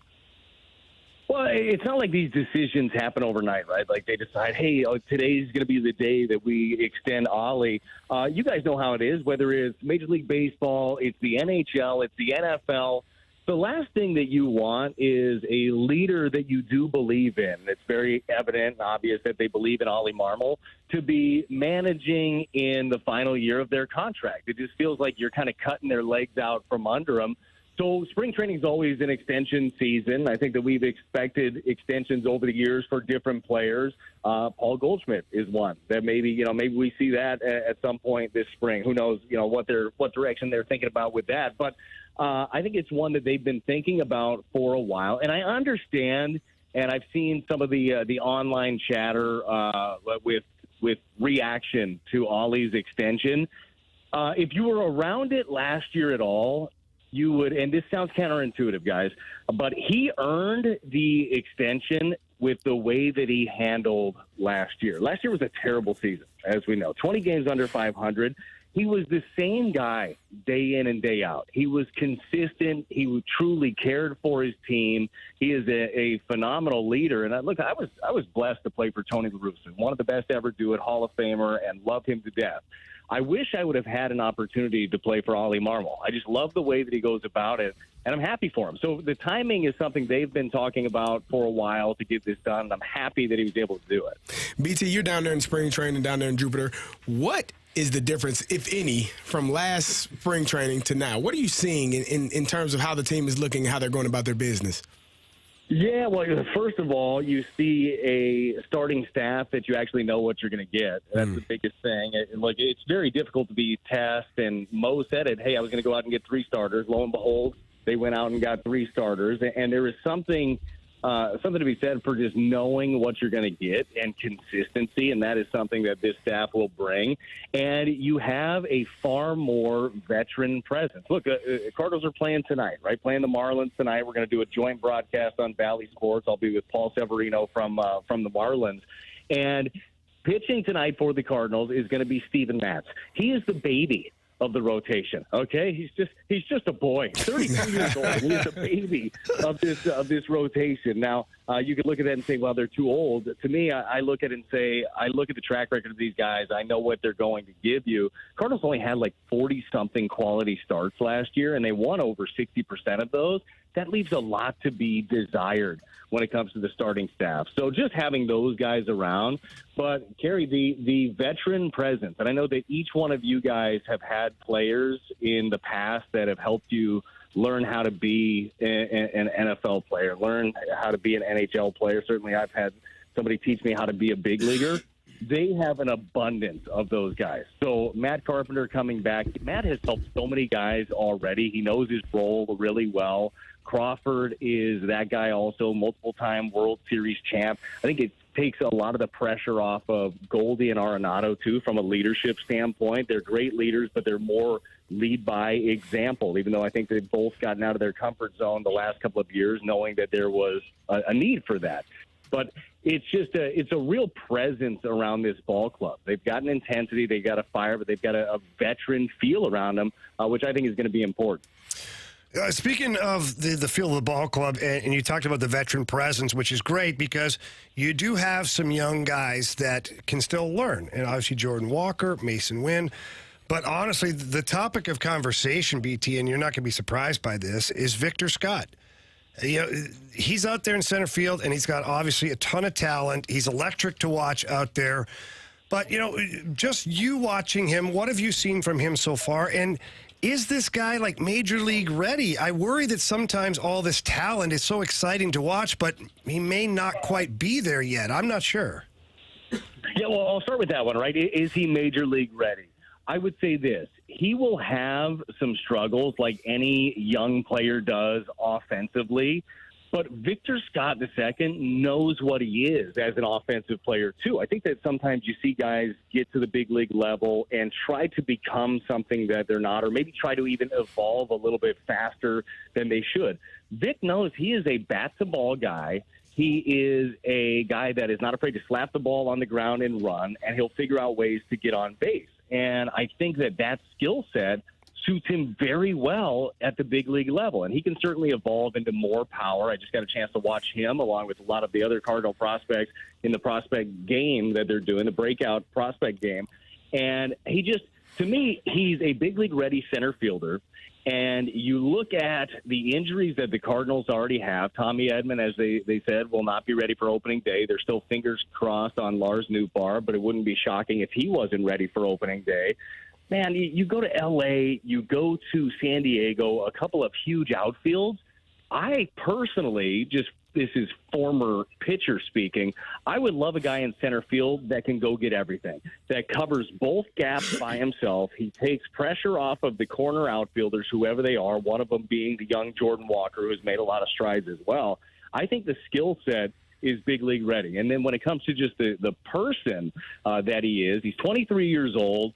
But he's very grown up. I had a chance to do the Cardinal Caravan with him and Jordan Walker, among others. I was very impressed with Victor Scott. Just the way that he carries himself, the way that he handles himself with fans and with kids. You know this. Some guys don't know how to speak to people, and he just gets it. Like he just understands what he is. I think he's great upbringing, just a good kid, and I think he's big league ready. Well, that brings me to my next follow-up question, BT, is with Edman not being available, with Newt questionable, or we're not sure yet, what do you think an opening day outfield looks like for the Cardinals? Man, so it's the story, right? It's going to be super interesting. Alec Burleson has done nothing but hit. He's hitting 400 on the spring. He's dropped some weight as well, but he's not.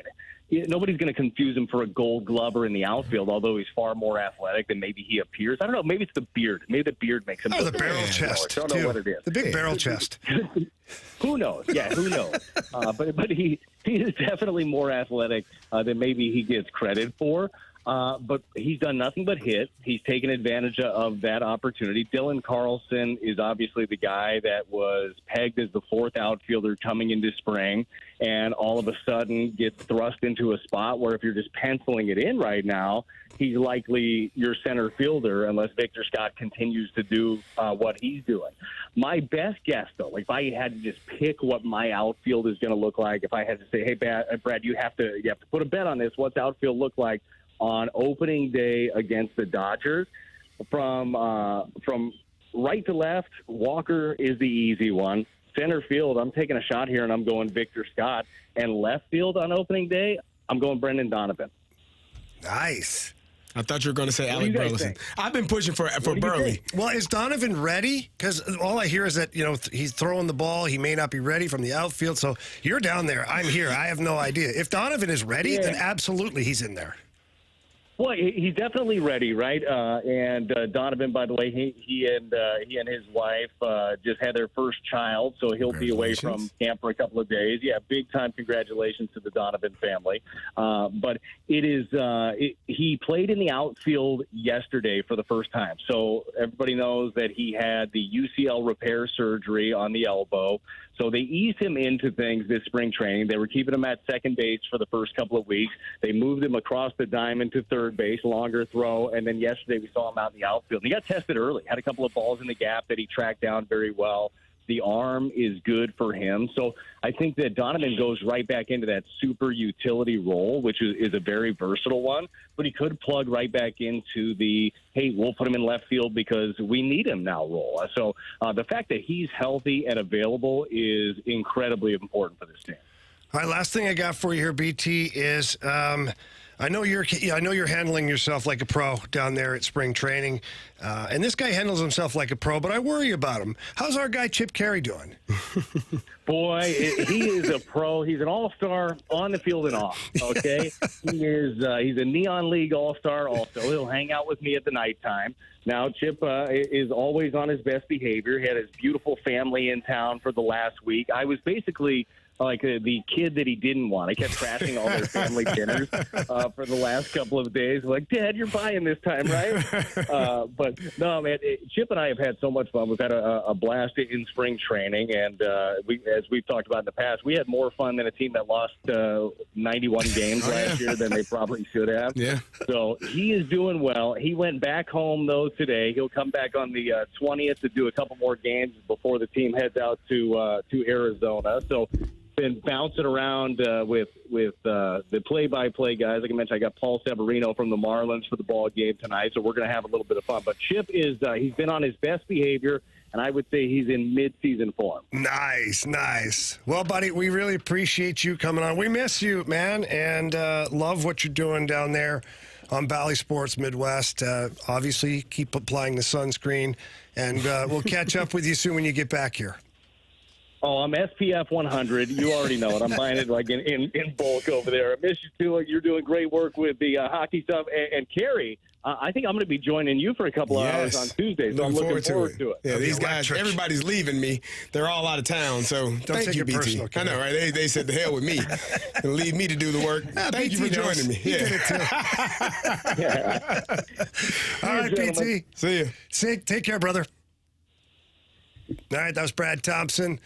the voice of the Cardinals, or sports analyst for the Cardinals, Bally Sports Midwest, former Cardinal pitcher, World Series champion, former Fast Lane host. I mean, just the list goes on and on. So many titles. So BT had a lot of interesting thoughts there. We'll dive into that a little bit later in the show because I saw the text line light up for a couple of BT quotes, and we'll certainly visit that. But next here in the Fast Lane, we go right back to the ice. We have St. Louis Blues head coach Drew Bannister next in the Fast Lane on 101 ESPN. Show off your tourney knowledge by signing up to play in this year's Bracket Madness Pick'em Challenge. It's free to enter, and this year's top scorer will take home a $250 Amazon gift card and a 101 prize pack. Must be 21 plus and a resident of Missouri or Illinois. See the contest rules and get signed up to play in Bracket Madness now at 101ESPN.com. Brought to you by Bud Light. Easy to drink, easy to enjoy. And by Twin Peaks. Eats, drinks, scenic views.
At LL Flooring, we've been a trusted partner to pros for over 30 years. With over 400 nationwide warehouses full of in-stock, job-ready inventory, you'll get what you need. And our exclusive pro pricing means that pros never pay retail. Because at LL Flooring, all we do is floors. So we're going to do it right. Sign up for a free pro account today to start getting pro benefits. LL Flooring, every step covered.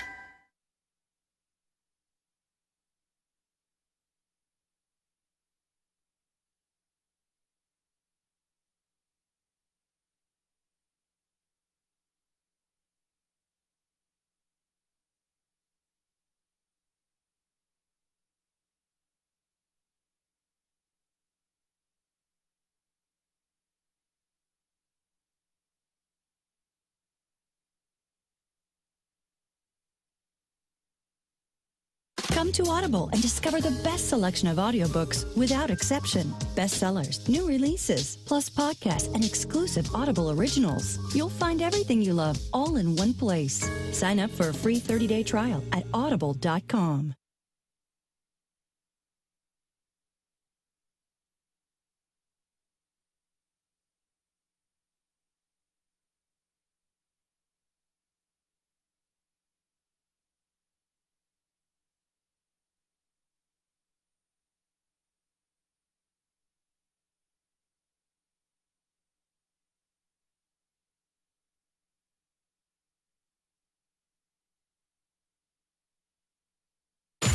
The Blues play on ESPN. The wait is over. Tomorrow, Blues and Wild. Pre-game at 6, puck drop at 7. Shoots, he scores! This is your exclusive home for Blues hockey. 101 ESPN.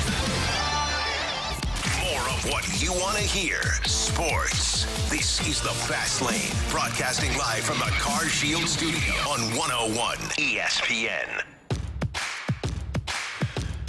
We're back here in the Fast Lane on 101 ESPN. Jamie Rivers, Carey Davis, Bradford Bruns on the dials. We head out to the celebrity line to be joined by Blues head coach Drew Bannister. Coach, how we doing today? Jamie, I'm good. How are you guys today? We're good. We're battling through it. There's a lot of news going on in Cardinal Nation. We got a manager that getting extended. So, as you know, the fan base is passionate about that. So we're dealing with that. But apart from that, we're doing a pretty good job, I think. Great. Yeah, beautiful day to be out. Yeah, no kidding. I'm stuck in the studio. Thanks, Coach. We're just watching the cars ride by. Yeah. Thanks Watching for reminding people us, tan in the Coach. We parking lot. appreciate it. Don't worry about it. We're fine. All right, Coach. You guys, a couple of big wins here for the squad here recently. I think the one thing that a lot of people are probably wondering is within the group for all of you guys, what's the thought process right now? Because if you look down the road, it can be daunting to think about how many wins you have to have, how many points, or how far behind you are. Yeah. So for you guys as a group, what's the thought process right now?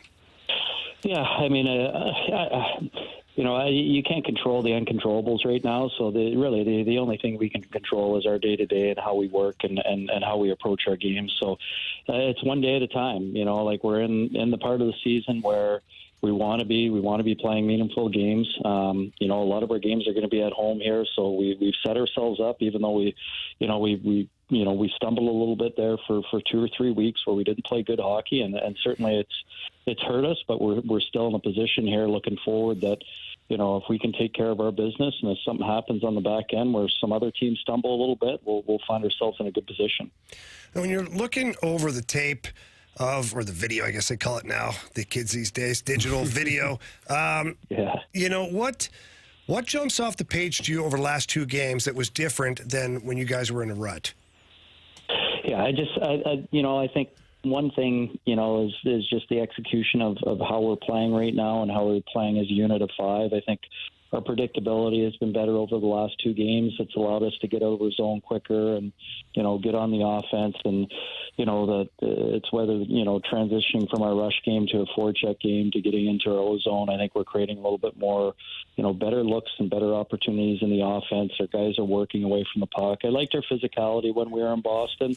That was one thing that stuck out to me is, I thought early on in that game, we got on bodies. We made it difficult for their skill players to get through the neutral zone. They're going to get opportunities. There's real good players in this league, but we just got to minimize it, and we can get some, get a little bit of skin on guys and slow them down a little bit. It helps our decor out. It helps our goaltending out. Gives us the ability to get back and get numbers, coming into our zone. Coach, you talked about transitioning from a rush team to a forecheck team. How hard is that to get that message through? And what's the main things you focus on there to get guys to buy into the forecheck game a little more?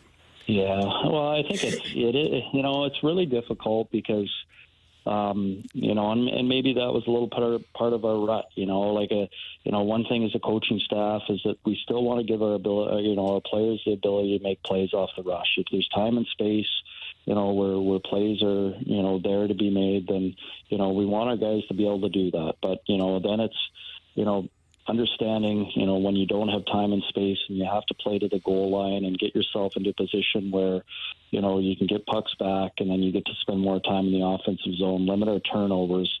It can be a tough sell at times. And I think that was a little bit of our things. Even though for a coach, you're saying, we don't want our guys to dump the puck all the time. If they're, we want to give them the ability, but we have to be, a team that has to be willing or more willing to forecheck, especially at this time of the year. The teams that are successful are really good forechecking teams. And I think our guys, they understand that, and they identify it with other teams that are really good and are playing well at this time of the season. That they make good puck decisions. They decide if they're able to skate, they skate the puck, and they have speed off the puck. And certainly if they don't have room and space, they know that there's close support, and they put pucks to areas of the ice below the goal line where they can get to them, or at least get numbers around where they can outnumber the team defending and get pucks back.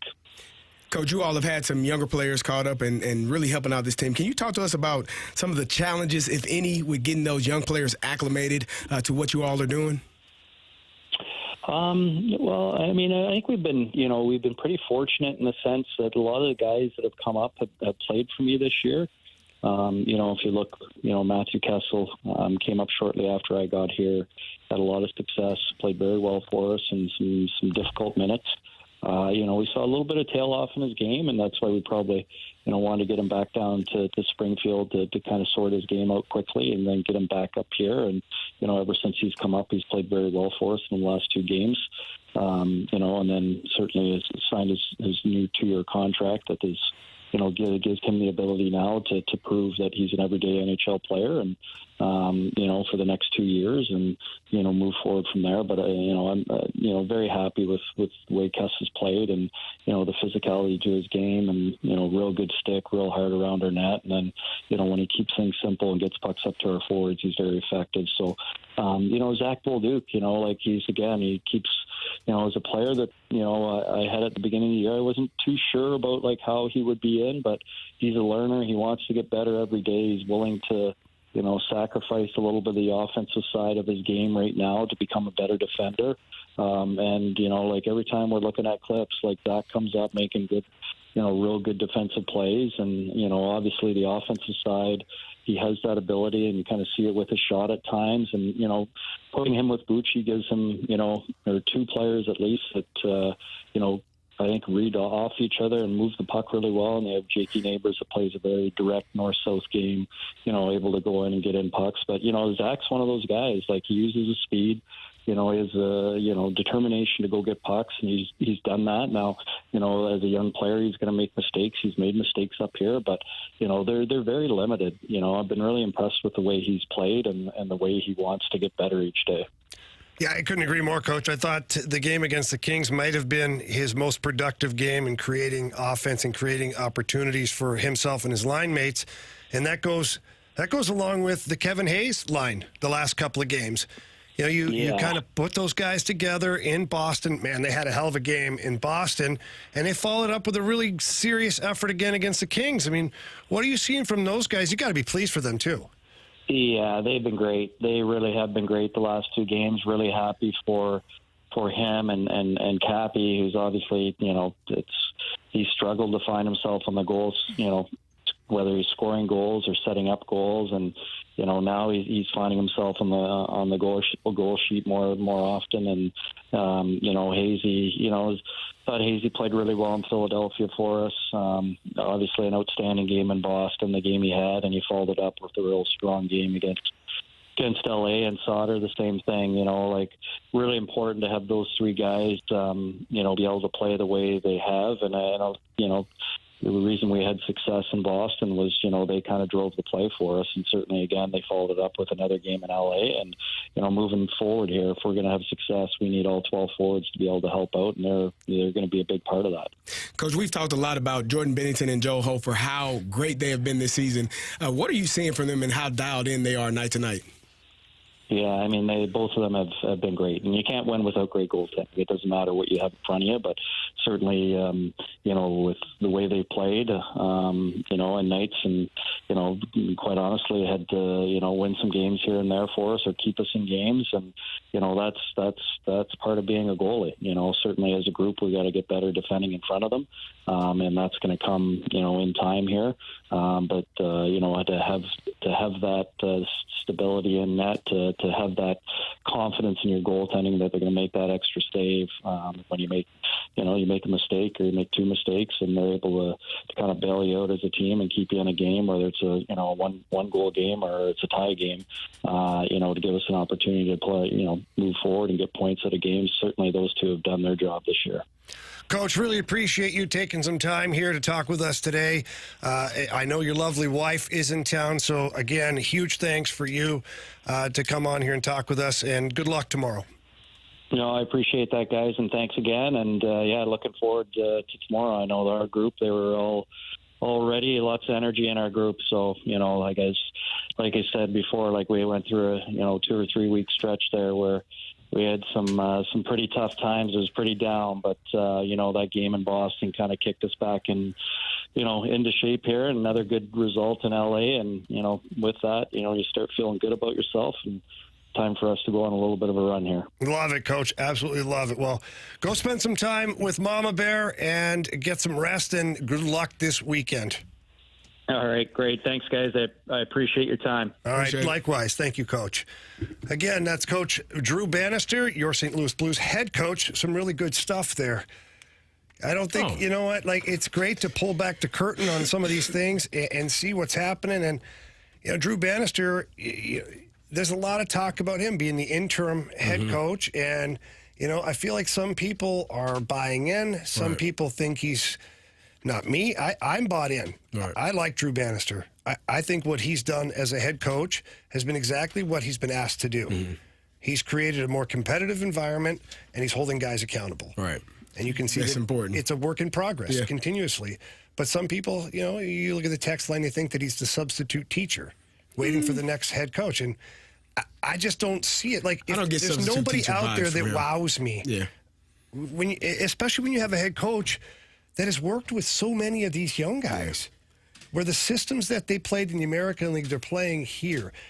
And he understands, like, remember when Army talked at the end of the year last year, the press conference, he talked about, I got to find a way to get connected with the young players, which is why he brought in a younger head coach in Mike Weber. He brought in Michael Babcock, a young guy, to be a skills guy. Army continuously is looking for that connection to the younger version of players. Yet here you go, you have a head coach now that all he did was work with all of your young players. So I think that, look, the Blues are still inconsistent. They're still up and down. They're a roller coaster. I get it. But I personally think Drew Bannister has done a hell of a job. I agree. And I think the players, again, that accountability portion comes from inside that locker room, inside that dressing room, making sure that they are all holding each other accountable to a certain standard. Because you know coaches will. Coaches, generally speaking, are going to have a mindset, this is what we need to do. You're going to go through the X's and O's. And if you're not performing, you don't want to sit in film and watch it because it's a terrible time. But as a player, you should be more concerned with what your teammate is thinking if you didn't hold up your end of the bargain than watching that film, you know, the following day after a game. 100%. Yeah. Well, again, we thank Coach Drew Bannister for joining us. Coming up next, we're going to get into some NFL news. Obviously, the big news of the day is Aaron Donald calling it quits, retirement day for him.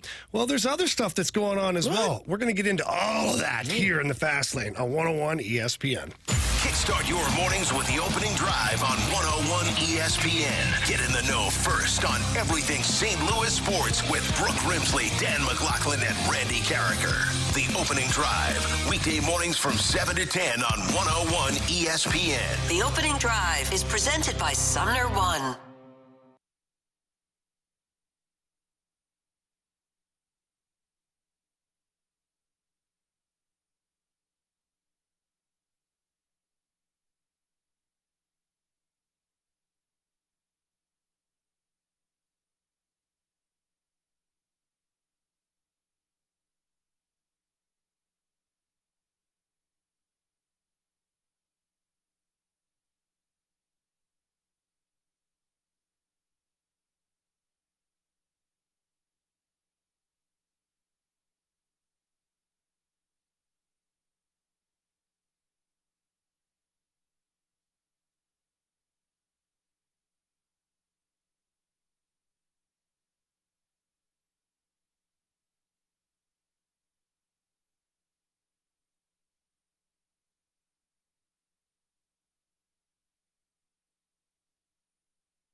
Well, if yesterday was any indication of what can happen in a hurry with the storms and the hail and all the damage that was done, now is the time to be checking up on your car and your home insurance. And now is the time to be calling Tracy Bibb and the Bibb Agency, as they're not just going to fight to get you the best rate.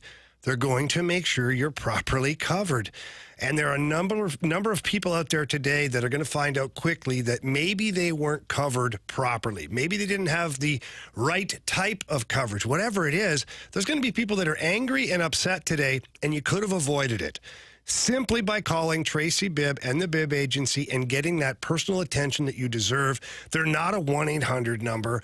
They're going to remember who you are. They're going to make you part of the Bibb Agency family. I know this because that's where I'm at. And although things were a little bit crazy yesterday, I wasn't worried because I knew that Tracy Bibb had me covered completely and that she was going to be able to take care of me if something went wrong. And you deserve that too. So call Tracy Bibb today for a free non-committal quote. Her number is 314-328-4260. Again, that number is 314-328-4260. It's no fib. You're in good hands with Tracy Bibb.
We've got your chance to win a $50 gift card to Fenton Bar and Grill, home of the best original trashed wings in St. Louis. Check out their daily lunch specials, beer specials during all Blues games, and try their signature golden sauce. Get entered to win that gift card for Fenton Bar and Grill right now, either at 101ESPN.com or on your 101 mobile app.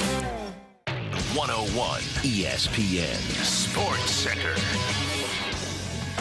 No hiccups for Hence. I'm Bradford Bruns, and this Sports Center update is brought to you by Saliga Heating and Cooling. The Cardinals have joined the party for MLB's first spring breakout event, and this afternoon's game in Jupiter has gone final. St. Louis falls to Miami 3-2 in 7 innings. However, starter Tink Hence tossed a pair of scoreless frames, striking out 3 tonight. Steven Matz takes the baton against another set of Marlins. Earlier, of course, in Jupiter as well, manager Ali Marmol inked a 2-year contract extension. Football, Rams D tackle Aaron Donald announces his retirement at age 32. This Sports Center update was brought to you by Saliga Heating and Cooling, an independent American Standard heating and air conditioning dealer. 2 pros and 1 average show. You're listening to the Fast Lane on 101 ESPN, driven by Scrap Mart Metals Recycling.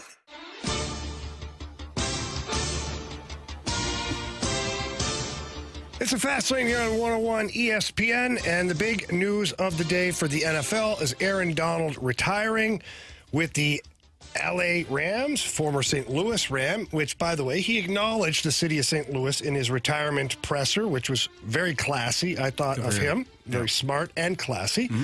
I've got one question for you, Carey, and we talked about it in the office.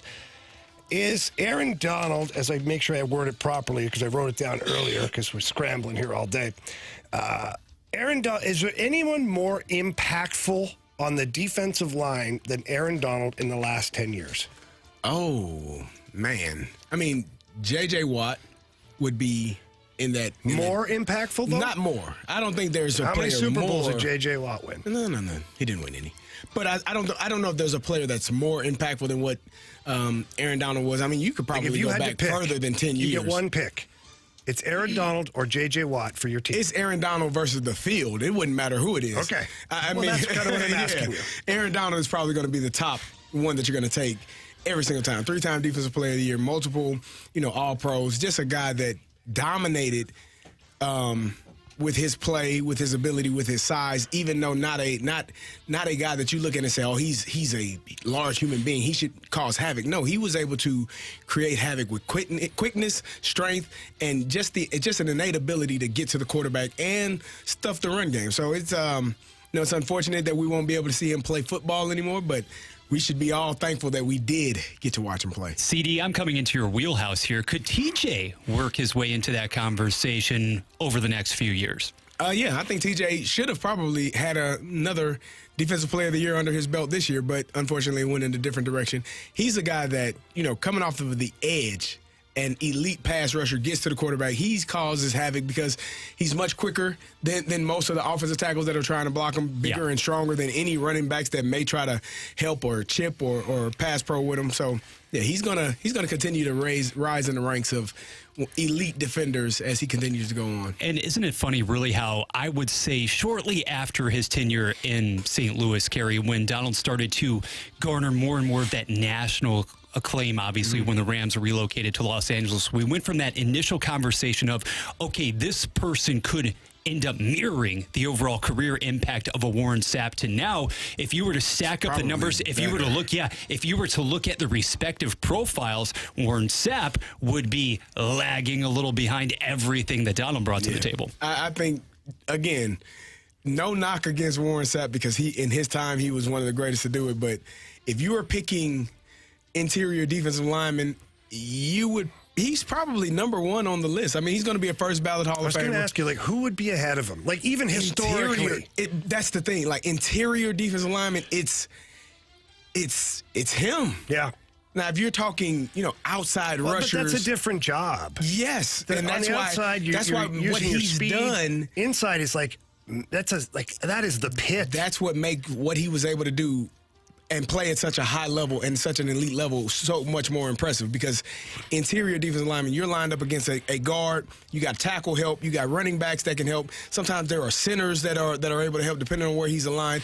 You could have 3 people blocking Aaron Donald at one time. If you are an edge rusher, you got one-on-one more times than not. Yeah, I was going to ask you if the double teams or triple teams are more prominent on the inside than the outside. Yes. Okay. Yeah, I mean, outside, again, if I'm lined up on the outside edge of the left tackle, I'm probably going that way, and the only person that can really help me is a running back.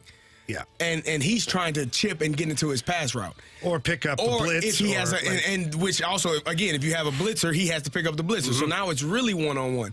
An interior defensive lineman, he has a guard that he has to deal with, depending on where he's aligned. He has a tackle that he could potentially have to deal with. Sometimes if he's aligned inside the guard, he has a center that he has to deal with and a running back. There are so many more eyes on the interior defensive lineman than on the exterior. So, yeah, what he has done has been outstanding. And Jamie, to broaden your question a little bit, if we went back, say, 10, 15, maybe even 20 years across the board, most impactful NFL defensive players during that time period, Aaron Donald obviously belonging in that conversation, would you have to go to somebody along the lines of, say, a Ray Lewis, maybe even Lewis Urlacher, second level, obviously, like a Reggie White, to compare to the overall impact of a Donald?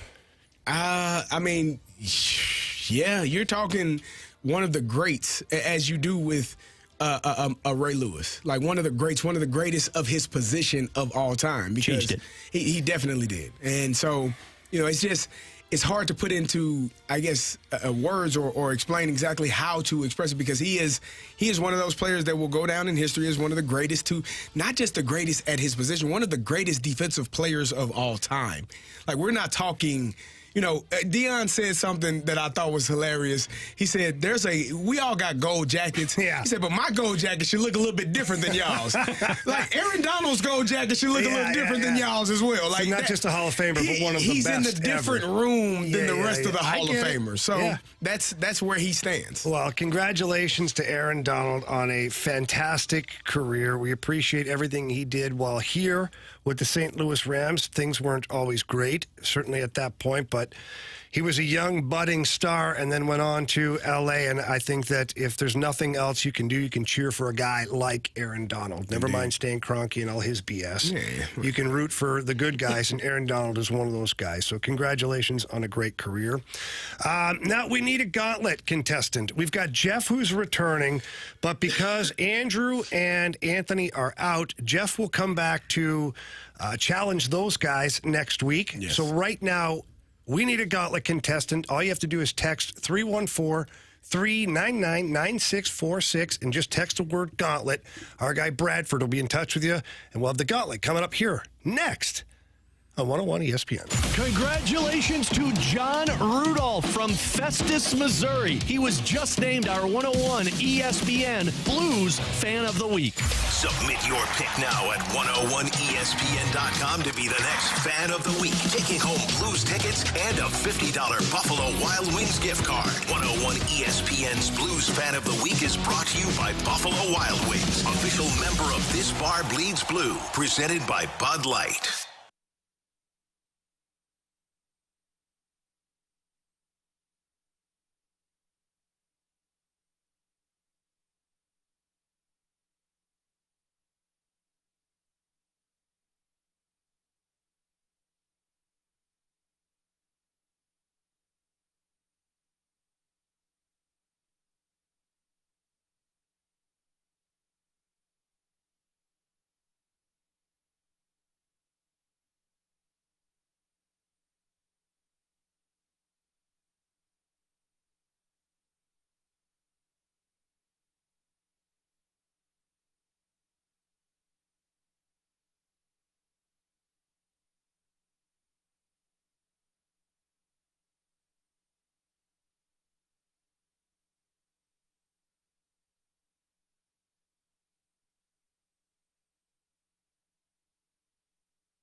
WXOS HD1 East St. Louis. 101 ESPN is driven by Auto Centers Nissan, home of the lifetime warranty and 30-day return.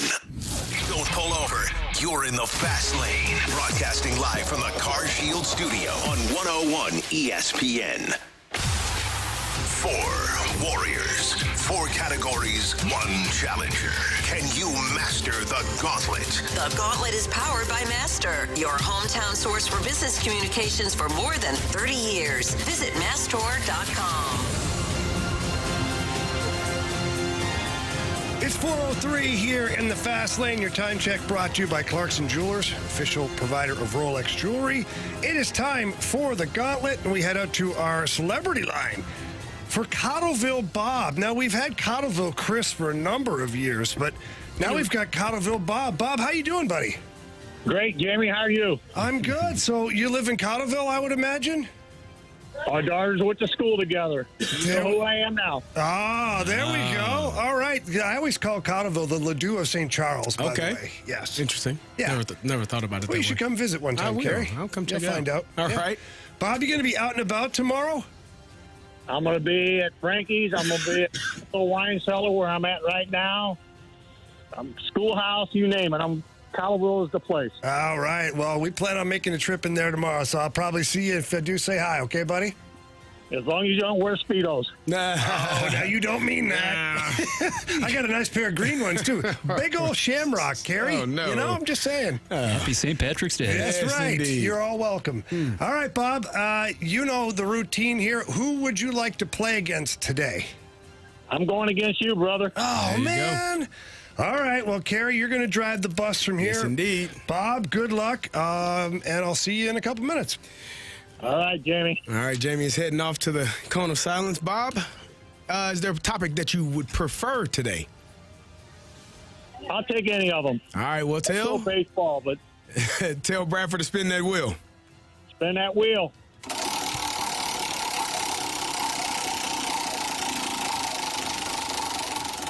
Let's see what the wheel has in store for you today, Bob. And, we just talked about this in the last segment. You have a little football coming your way. That's okay. All right, so Bradford is going to get the launch codes, and we're going to prepare. Bob, you know the rules. You answer the question without an option, you get 2 points. With the option, you get 1 point, and if you get it wrong, you get 0 points. And we will see who has the most points at the end of the contest. You ready to roll? Let's roll. All right, here we go. Who is the all-time leader in career interceptions for the Baltimore Ravens? Reed. Final answer? Yes. Bob, question number 2. Speaking of interceptions, where did Troy Polamalu play his college football? USC. Final answer, sir? Yes. Okay. What was the Rams? Here's question number 3. What was the Rams' record in their first season they were in St. Louis? Options, please. Was it 5-11, 6-10, or 7-9? 5-11. Didn't know how many games were played that year. By extension, I guess you have to know your Chris Miller trivia there. Final answer, 5-11? Yes, sir. All right. And number 4, the running back for the Rams when they first moved to the Gateway City was Jerome Bettis. Bob, what number did Bettis wear with the Rams? 36. Final answer? Yes. All Okay. right. We get Jamie back in here. Can you wave him in? Can he see us? I'll pay for it tomorrow. How do you feel, Bob? Pretty good. Pretty good. Okay. Well, Jamie is coming back in from the cone of silence. And, Jamie, you got something to say? That was fast. Just kind of fast. So that means Bob either crushed it or failed miserably. Yeah, Jamie, pack a lunch. Oh, damn it, Bob. Sorry. All right. All right, Jamie. Yeah. Your topic is football. Oh, I love football. All right. Well, here you go. Carey, I love football. Well, you're going to get it. There you go. Hey. Who's the all-time career leader in interceptions for the Baltimore Ravens? Oh, yeah, that guy. I mean, I know it, but just because I'll use the options. Okay, is it Ed Reed, Ray Lewis, or Chris McAllister? You know what? Ed Reed came to... I was thinking that, but I didn't have the balls to say it. I just didn't. Ed Reed, final answer. Jamie, speaking of picks, where did Troy Polamalu play his college football? God, I should know this too. Carey's probably angry at me right now just thinking about it. Head and Shoulders University? That's your final answer? No. Options, please. Was he a USC Trojan, or did he attend Notre Dame or Syracuse? Oof. I feel like Troy Polamalu is a USC guy. I can't see that hair underneath the gold helmet. Syracuse? I mean, they had Marvin Harrison, but, USC, final answer. Okay. Carey's disgusted with it. I can tell. I got that one wrong. What was the He just Rams' vomited a little bit. What was the Rams' record in the first season they were in St. Louis? Okay, so this is funny because I know they started like 4-0 that year because they had a song here in St. Louis. You know, that we are family. Well, they had some radio station, we are 4-0. Like Rich Brooks Power, baby. Yeah. I think it was 4-12. No, 5 and give me the options. Is it 5-11, 6-10, or 7-9? I think it's 5-11. Final answer. And question number 4, taking it back to the mid-90s yet again. The running back for the Rams, primary tailback when they first moved to St. Louis, was Jerome the Bus Bettis. What number did Bettis wear with the Rams? Oh, God. What the hell are you guys doing to me here? Ground. Seriously? Grant's fired. Yeah. Or was it you? I'll never tell. Well, if it's you, I can't fire you. I need you on the board right now. Not till after 6 o'clock. We've established that. Okay, so the bus. Did he get the same number here or not? Carey, did he? I don't know. Think about those legs churning. I'm trying to. Options. Number 32, 34, or 36? Son of a batch of biscuits. 32, 34, 36. Like, my brain wants to say, yeah, he got 36 back because, he's Jerome Bettis. Like, who the hell doesn't give him his number?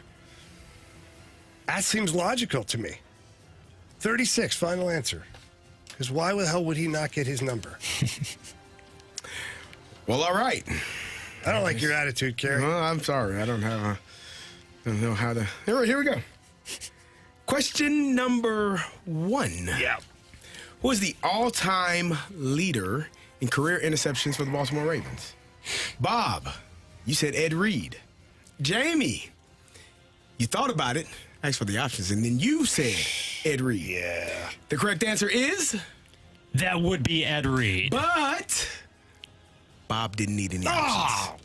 Damn Bob's it, up Bob. 2-1. Come on, Bob. This is fun. All right. Speaking of interceptions, where did Troy Polamalu play his college football? Jamie, you said you couldn't see him in a gold helmet. That means he wore a Couldn't gold see helmet. him in a Syracuse uniform like Marvin Harrison. No. You went with USC. Bob, you also went with USC. Oh, no. The correct answer is? Troy was on the West Coast. He was a USC Trojan. But Oh, no. Bob didn't use the options again. Oh, well, I'm done then. It nails. is Yeah, I'm done. 4-2. I'm not getting 4 points. Damn it, Bob. Question number 3. The Rams record their first season here in St. Louis. Bob, you went 5-11. Oh. Jamie, you went 5-11. You both needed the options. Okay. The correct answer is? Fast start or not, it was the illustrious 7-9 season. Wow. Okay. So we have a 4-2 final score right now. Excuse me. We have 4-2 right now. I don't like. Final question. I don't like what you did there. I read it wrong. It doesn't matter. I read it wrong. The running back for the Rams when they first moved to St. Louis was Jerome Bettis. What number did Bettis wear with the Rams? Jamie, you said 36. Yeah. Who the hell doesn't give him his number? Bob, you said 36. The answer is 36. Bob, you're going to win. 6-3. Bob didn't need the options for that one? No. Jesus, Bob. Bob was exceedingly strong. Give him his flowers. You have Bob. You have chosen wisely. Hey. Nothing you all had the same answers for everything. He didn't need any options for his, though. Yeah. I need a urine sample from Bob. Good job, Bob. Nice job, buddy. Thank you. All right, you'll be back. So the way we're going to work this, Bob, is we're going to go back to Jeff on Monday, and then when Jeff gets eliminated, we're going to continue your journey on the gauntlet after that. So Bradford's got your number down, and you'll be staying warm in the bullpen for us, okay, bud? Sounds good, Jamie. See you tomorrow at the wine cellar. You got it, brother. Have a great time. Have a safe time. Say hi. Who hey, does? Jamie. Oh, that's Jamie.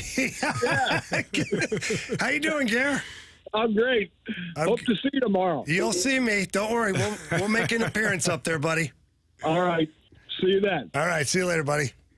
All right, so we got Cottleville. Cottleville, I'm running for mayor of Cottleville one day. You probably should. Do you know I was on the board there? Oh yeah, I was a councilman. Oh, how was that? I was in the planning. I was on the committee of planning and zoning committee. Really? True story. The mayor, Don Yarber, came to me and he said, "Hey, I'd really like it. You know, this community is growing because Cottleville was modernizing a lot of subdivisions. He's like, I'd really like someone who played for the Blues and this that. And you're young, coming in and be a part of the committee." So I went. I have a little thing, it's commissioner. Yeah. It was awesome, man. I was in politics. So you definitely had to wear pants for some of those meetings, huh? Yeah, probably. Regrettably. Optional. It's Cottleville. Come on. But that's awesome. Gary and Bob down there. I'll see them tomorrow. Gary's a great dude, too. So lots of fun here in the Fast. So you never know who you're going to talk to next. Right? Okay, so we're going to revisit the Cardinals here. We're going to go back to Ollie Marmol, the Cardinals, and we've got a ton of mic drops we're going to get to. We're going to try and get to at least 3 or 4 of them coming up next here in the Fast Lane on 101 ESPN. ESPN is everywhere. Wherever you go, we go. The 101 ESPN app in your App Store or Google Play. All right, the NBA is fun to watch. For me, it's more fun to bet. That's right. And I use FanDuel, America's #1 sports book, Carey, because that's the only way the NBA is exciting for me. And that's okay. I'm good with it. And right now, FanDuel has the no-sweat same-game parlay every Thursday with TNT Thursdays. It doesn't matter if you're new to FanDuel or if you already have an account either, which is awesome for everybody.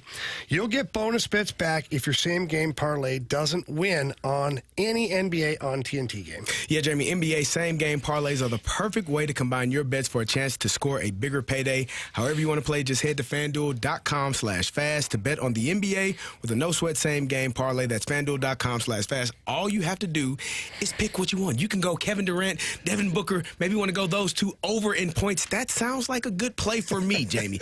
Make every moment more with FanDuel, an official sports betting partner of the NBA. 21 and older, present in Illinois. Minimum 3-leg parlay required. Refund issues not withdrawable. Bonus bets expired 7 days after receipt. Max refund $5 unless otherwise specified. Restrictions apply. See terms at sportsbook.fanduel.com. Gambling problem? Call 1-800-GAMBLER.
yourself in. You're in the Fast Lane, driven by Scrap Mart Metals Recycling on 101 ESPN.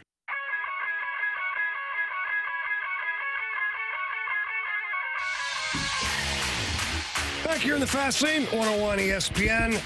I'm sure you've heard by now, but if not, the Cardinals have extended manager Ollie Marmol for 2 more years following this year.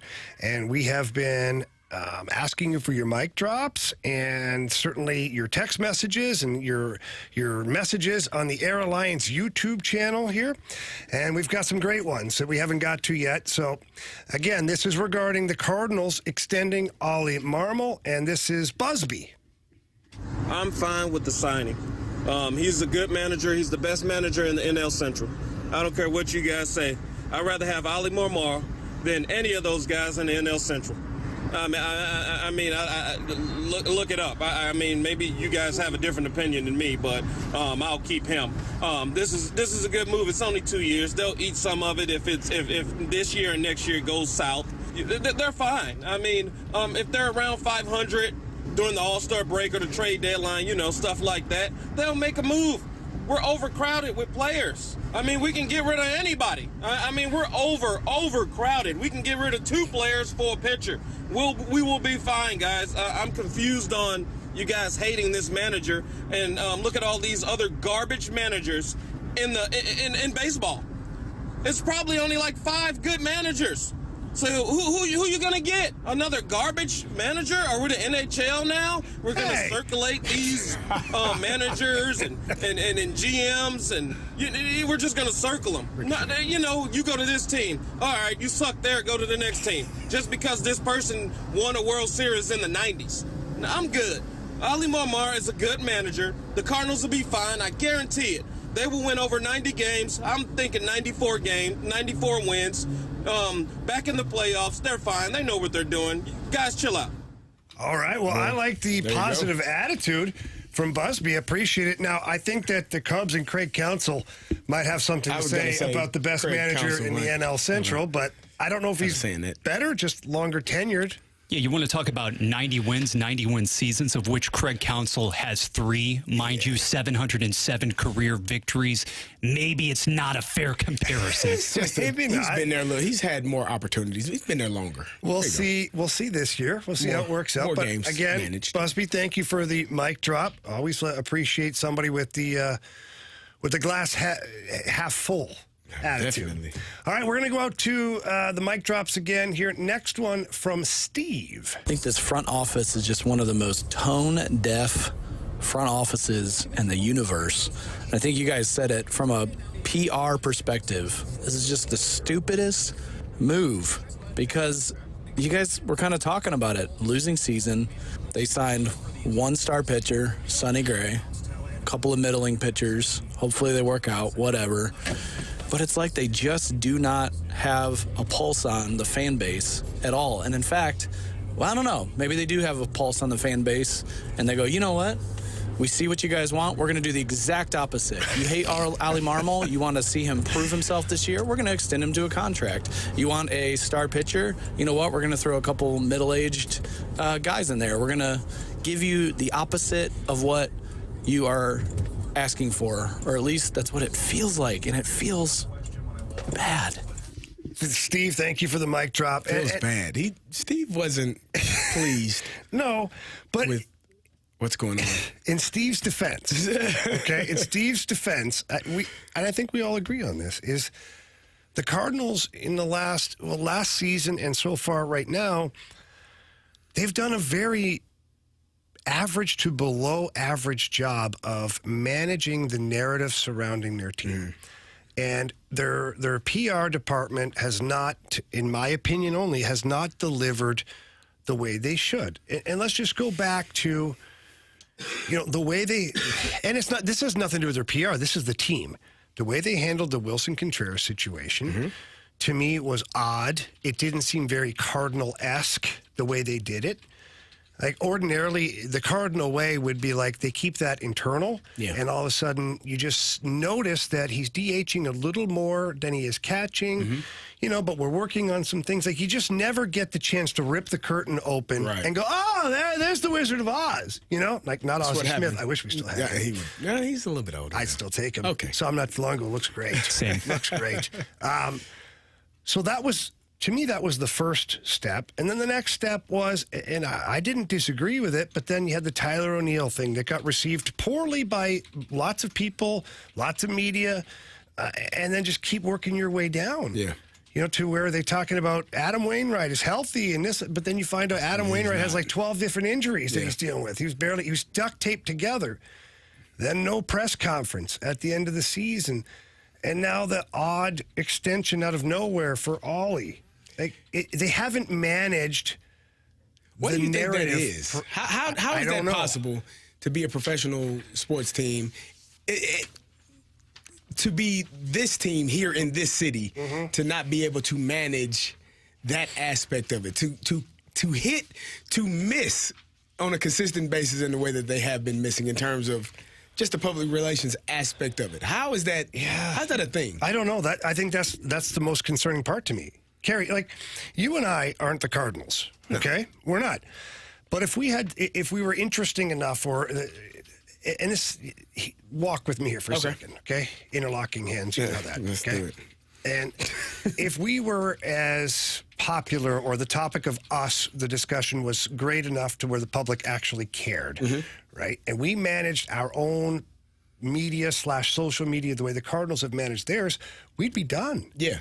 Like, you wouldn't have anybody paying attention to you. Or if somebody did that for me, they'd be fired. No question. I'd be like, what are you doing? Why did you do that? Or why didn't you do this? What part of, why would you think that that's acceptable? It's just a lot of, maybe it is, at least it takes it in. It's called arrogance. Maybe there is a level of arrogance where I don't disagree. You're going to get what I give you and you're not going to complain. Or you're going to complain and I'm not going to listen. Yeah. I don't care. care. We have no fear of the repercussions. I don't care what you think about what I'm doing because I'm doing what I feel is best.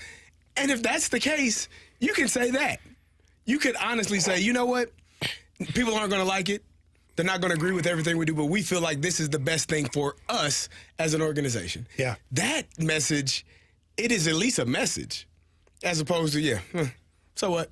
Nothing. Yeah. No message is like, we don't have to explain it. And here's the brutal truth. They don't have to care. No. They just have to make it seem like they care. Because honestly, if you're running an organization like the Yankees, the Cardinals, the Cubs, the Dodgers, you can't listen to all the voices. No. If you do, like, you won't know what the hell's going on. You'll be chasing your tail, basically, because the public perception and the media and everybody has a different opinion. Everybody has a different take. You have the haters, you have the lovers, you have so you have to have a certain level of I don't care. Right. But you can't publicize the I don't care.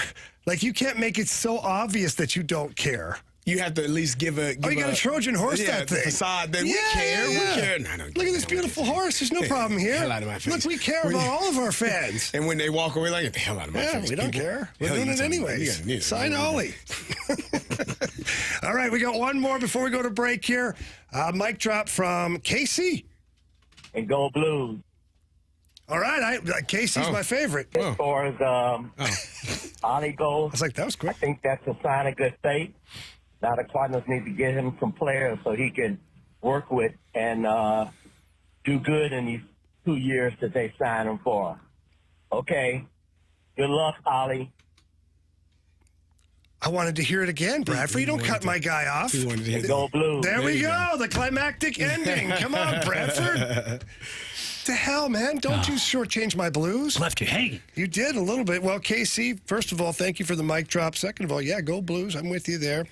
And look, the Cardinals on this one here, it really doesn't matter at the end of the day. It really doesn't. Because who's out there? People are going to say, well, Joe Madden. Okay, but what if Joe Madden's not the guy for your organization? So what if Ollie is still learning?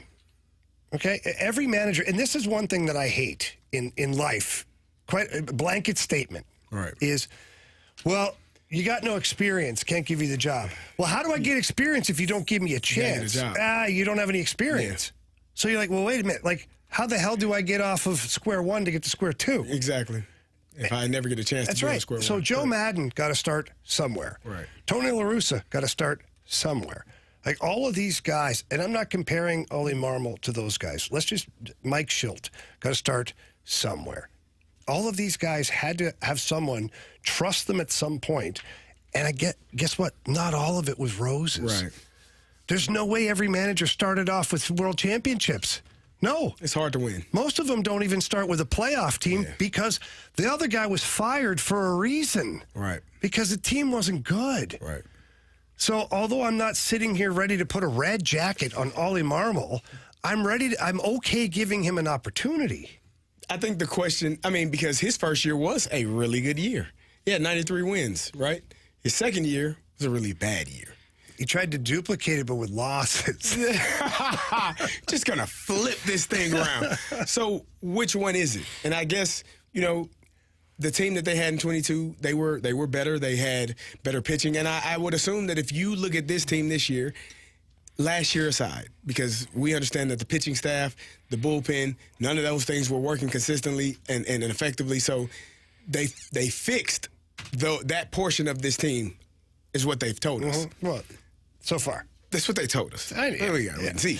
But if that's corrected and that's fixed, this team could be better and should be better. And maybe that's the way they're looking at it and saying, again, last year cannot be put solely on the manager if I'm telling you to throw the ball down and skip it up here and you leave it hanging over the plate, how in the hell does the manager get blamed for that? I agree. Bounce it up here, man. I want him to swing. I don't even want it to be close. Nope, that's right over the middle. Yeah. And now it's right over the fence. Now it's touching seats. You all celebrate. I'm going to go talk to my pitcher and see what the hell did he miss. So, yeah, maybe those things being corrected makes this team better for 2024. All right, we've got a few more mic drops that we're going to get into. We're going to get into that at the 5 o'clock hour to put a bow on this Ole Marmol discussion. But what we're going to do next, we're going to dive into the NFL with NFL 4 Downs here in the Fast Lane on 101 ESPN. The NCAA men's basketball tournament tips off next week, and you can join 101 ESPN next Thursday and Friday for all of the first round action. Join PK and Ferrario and the Fast Lane live from Cybergs in O'Fallon, Illinois next Thursday, and Helen Fitzgerald's next Friday. Come enjoy some food, a cold Bud Light, 101 giveaways, plenty of screens to watch all the games and more with PK and Ferrario and the Fast Lane live from 11 a.m. to 6 p.m. Get more details at 101ESPN.com. Brought to you by Bud Light. Easy to drink, easy to enjoy.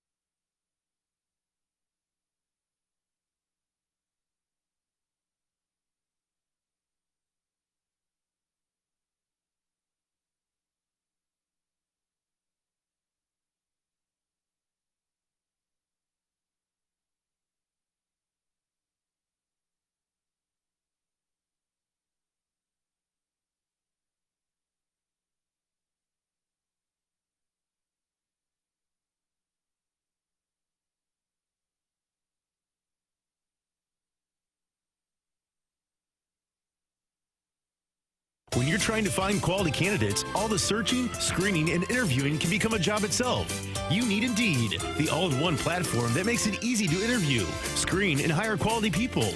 Visit Indeed.com/credit.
College basketball's biggest tournament is coming, and it's time to start betting like a pro with the world's largest sports book right at your fingertips. Circa Sports Illinois. It's sports betting the way it should be. Experience big app bets with high betting limits, tight money line splits, and more. Fund and bet like a pro anywhere, anytime. It's never been easier. Download your new bookie before all the March action at circasports.com. If you or someone you know have a problem with gambling, call 1-800-GAMBLER or text ILGAMB to 833-234.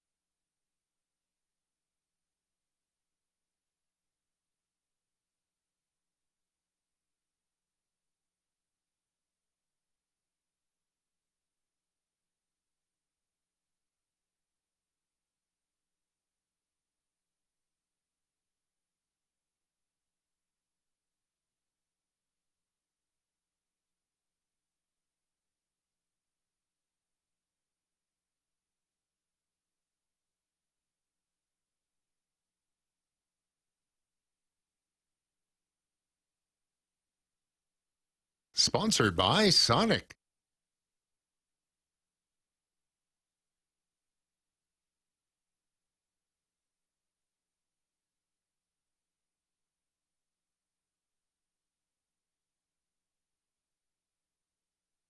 You can now watch 101 ESPN live on our Air Alliance Team Studio Cams. Catch every show live on our YouTube channel or at 101ESPN.com. 101 ESPN Studio Cams. Presented by the Air Alliance Team Heating and Cooling. Getting the job done quickly, correctly, 100% of the time. You're listening to The Fast Lane, broadcasting live from the Car Shield Studio on 101 ESPN.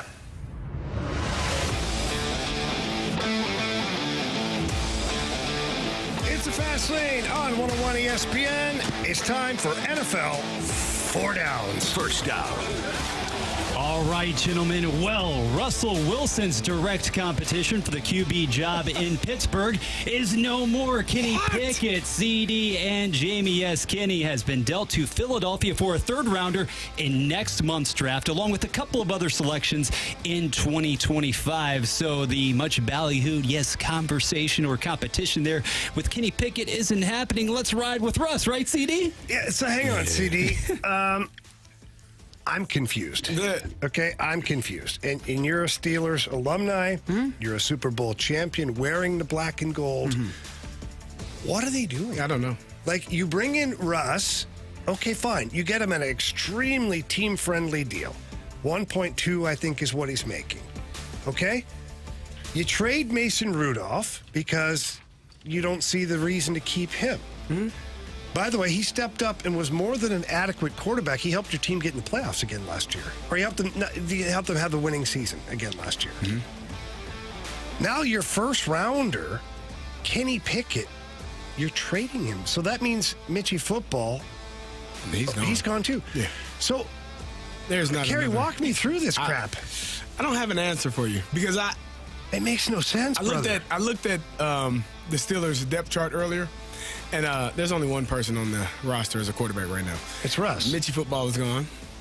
Mason Rudolph is gone. You just traded away Kenny Pickett. I honestly thought that this would be a quarterback competition with potentially Russell Wilson winning out because he is the better quarterback. But at least make him earn it. It makes me fearful to give Russ just say, here are the keys, drive it as you see fit.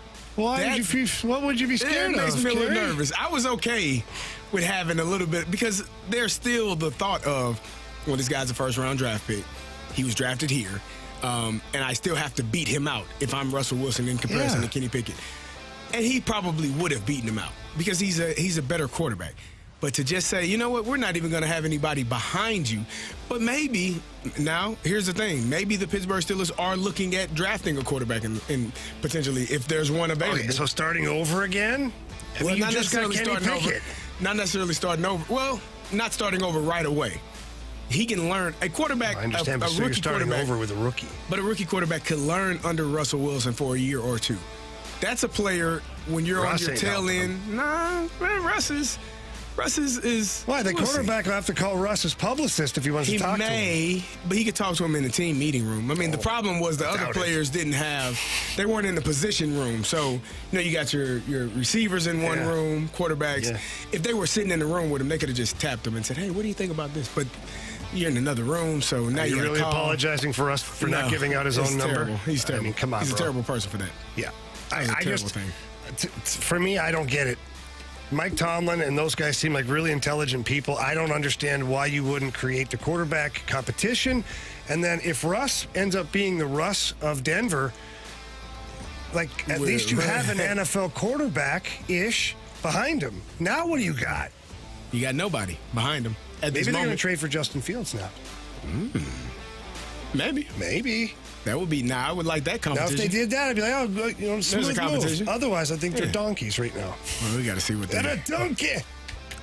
Let's fire that one up. Second down. And sticking with the signal callers, gentlemen, just when you thought Jimmy G may have been out of the league, he has become the backup of perhaps one of the most competitive teams in the NFC. On the day that the Rams lose Aaron Donald, they gain Jimmy Garoppolo. That's right, reportedly signed to be the backup to Matthew Stafford. But keep in mind, he has to miss at least the first 2 games of the 2024 season due to suspension. Yeah, I'd love the move, actually. Well, one, Jimmy G likes being the California guy. He likes it out there. Handsome devil that he is. And I like it. His career is an intriguing one, though. It is. Because if Stafford goes down, Yeah, you give the ball to Jimmy G, he can he's managed to get If to he can Super stay Bowl. healthy. He got to 2 Super Bowls, didn't he? He can stay healthy. That was one. He should have got to 1. His teammate got hit in the chest with the pass there and just dropped it. It happens sometimes. But still. He's had an interesting career, though. He was the heir apparent to Tom Brady and then gets moved out to San Francisco, does great, takes him to the Super Bowl, loses, then gets injured, loses his job to Trey Lance, who loses his job to... Who never won it. I mean, Trey Lance never won it. Got hurt, loses his job, and then now you're on a different team. You go to Las Vegas, and you're supposed to be, nothing happens there. You got a rookie quarterback, and it's been an interesting road for one Jimmy Garoppolo. I agree. I think it's a good move, though, by the Rams. I mean, anytime you can get a veteran quarterback that he's going to be the backup, there's no quarterback competition there. Matthew Stafford is your starter.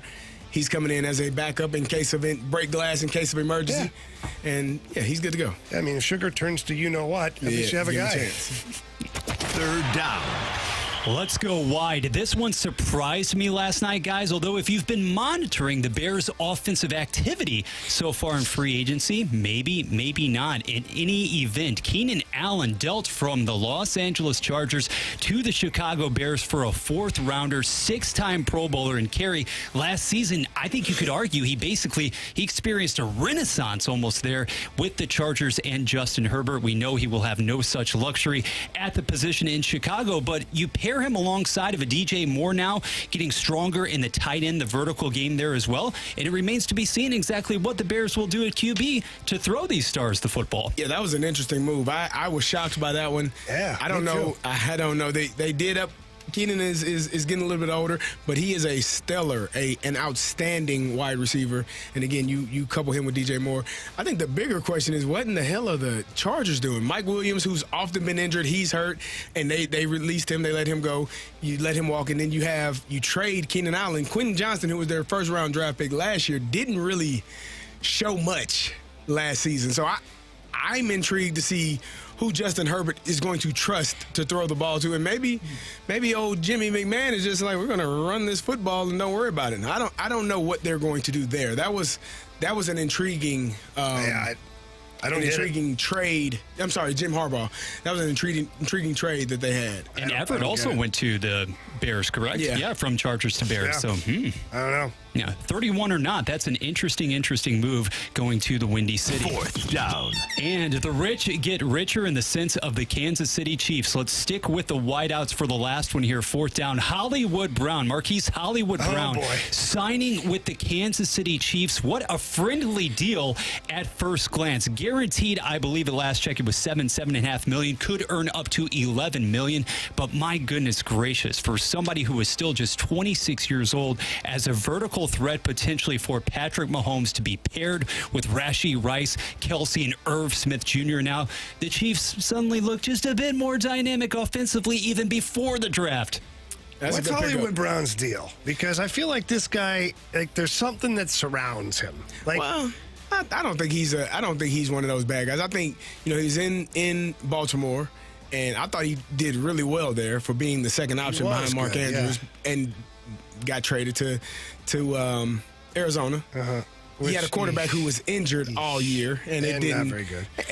Okay, well, that's your opinion. That's how you think about him. Pretty true. And so now, if you are Hollywood Brown and you get to play with the best quarterback in the league, I would be thrilled. Because he can catch a ball, which Kansas City didn't have many guys who could catch a ball. And they won the Super last Bowl. year. How about that? Like, that's the crazy part. You didn't have guys that could catch passes, but still was able to win the Super Bowl. So the addition of him, obviously Rashee Rice, what he was able to do, he'll be in his second year. They're going to be a little bit better in that position. That's an upgrade for that position from last year. He's Carey Davis, Jamie Rivers here, Bradford Bruns on the dials. We are going to get into True or Poo next. So please text in your True or Poo to 314-399-9646. We'll also be monitoring the Snake Pit over there in the Air Alliance Heating and Cooling YouTube channel. So True or Poo coming up next here on 101 ESPN. We want to hear from you. Text us at 314-399-9646 on the Air Comfort Service Heating, Cooling, and Insulation text line on 101 ESPN.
Fellas, listen up. There's a lot of people that require ED meds out there, and nobody cares. I know I don't care. The Fast Lane certainly doesn't care. All we care about is that you're ready when it's game time. But we do care about you guys paying too much for those ED meds. The little blue pill, the gummy thing. No, you're paying too much. That's why you have to visit the Medicine Shop in St. Charles. They are your destination for cheap ED meds. They have a generic called Sildenafil for less than $2 a pill. Now, I've seen this advertised other places. I have not seen it advertised for less than $2 a pill. You find that at the Medicine Shop in St. Charles. Prescription is required, of course. Got a great pharmacy over there with an extremely helpful staff. Going to answer all of your questions, and they're going to make you part of the pharmacy family over there. They have done the same for me. I absolutely love going in there when I need something. Now, when I can't get in there to get medicine on the regular basis, that prescriptions that I need, I don't have to worry about it because the Medicine Shop in St. Charles, they come to me. They have free, discreet shipping and delivery to your home or your workplace, and it's an awesome, awesome program for people who travel, kids with lots of activities, just a busy life in general. The Medicine Shop in St. Charles is the best for several reasons, but that certainly is one of them. So again, please stop by there. Tell them Jamie Rivers sent you in. They love hearing that. But if not, get there online at stcharles.pharmacy. That's stcharles.pharmacy.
Every month during the season, you can check out either the 101 mobile app or 101ESPN.com for your chance to get entered to win for a pair of tickets to an upcoming Blues home game at Enterprise Center. New winners picked every month throughout the season for free tickets to see the Blues in action, courtesy of 101 ESPN. Get entered to win now online at 101ESPN.com or on your 101 mobile app.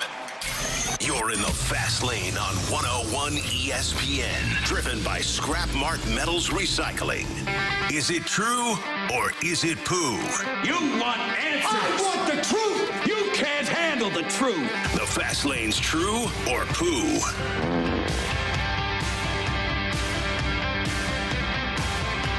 It's a fast lane here on 101 ESPN. We asked you for your true or poo. Again, send those in to 314-399-9646. Bradford, what do we got? First time being involved with this segment, gentlemen. I am ecstatic. True or poo? There will be a lot of fans disguised as red seats this summer at Busch. Oh man. I think that's poo. I think it's poo as well. One, Cardinals fans always show up. And I know that some people would like to send a message to the ownership, but let's be honest, we still love going to the ballpark. I went last year, and they were not good. And I found myself not really watching the game, but hanging out with some friends and having a couple cold ones and just overpaying for my food. You know, not an exciting. It just wasn't an exciting time last year. Hopefully, there's a little Carey, bit more if you excitement. and I went to the ball game, we'd have a great time, right? We'd have a few. It'd be 11-0 for the opposition. We don't care. It wouldn't matter. We'd have some beverages and sit there and have a great time. So I think there will be some red seats that are available. Like you could see it at the end of last season. There were more seats available than normal, especially when it's like meaningful games time. Jamie, the Cardinals are going to win a lot of games this year. Yeah, I hope so too. Red seats. It's going to be butts in red seats. Painted red faces. Yeah. Sunburn Red faces. October. You sunburn people, please. You know it? You still can't mimic. I mean, you still have to replicate that ballpark experience. There's nothing like it, right? And there's nothing like it in St. Louis. So, And they do a great job at Busch Stadium. There's so many different options available there. I always have a good time. I'm guilty of having a good time there. You should. Number 2, true or poo, the success. I see what you did there. Just sliding right through. I see what you did there, too. Did that too. All right. The success of one Jake Neighbors, guys, this season will encourage the Blues front office in the near future to give longer leashes to less established players. Yeah, maybe, but Jake Neighbors is a very unique player. Yeah. He really is. Like, from the very first time I talked to Jake Neighbors, you could tell that he was mature beyond his years. Just the way he answered questions, the way he talks, the way he describes the game of hockey, the way he interacts with his teammates. Like, I'm watching this kid who is not a rookie, but he's still close to it. Yeah. Dragging teammates into conversations and talking, and like he's a glue guy, right? But he's got 21 goals, so they call those guys leaders, right? They're not glue guys; they're leaders, right? He's a guy that, even though he's younger in age, I told you he looks polished, like a veteran, like he understands. He's not sped up. He just does what he's asked to do and does it really well. You tell him, hey, we need somebody in front of us. I'll score goals. I'll stand right there. Like 21 of them. Not a problem. Yep.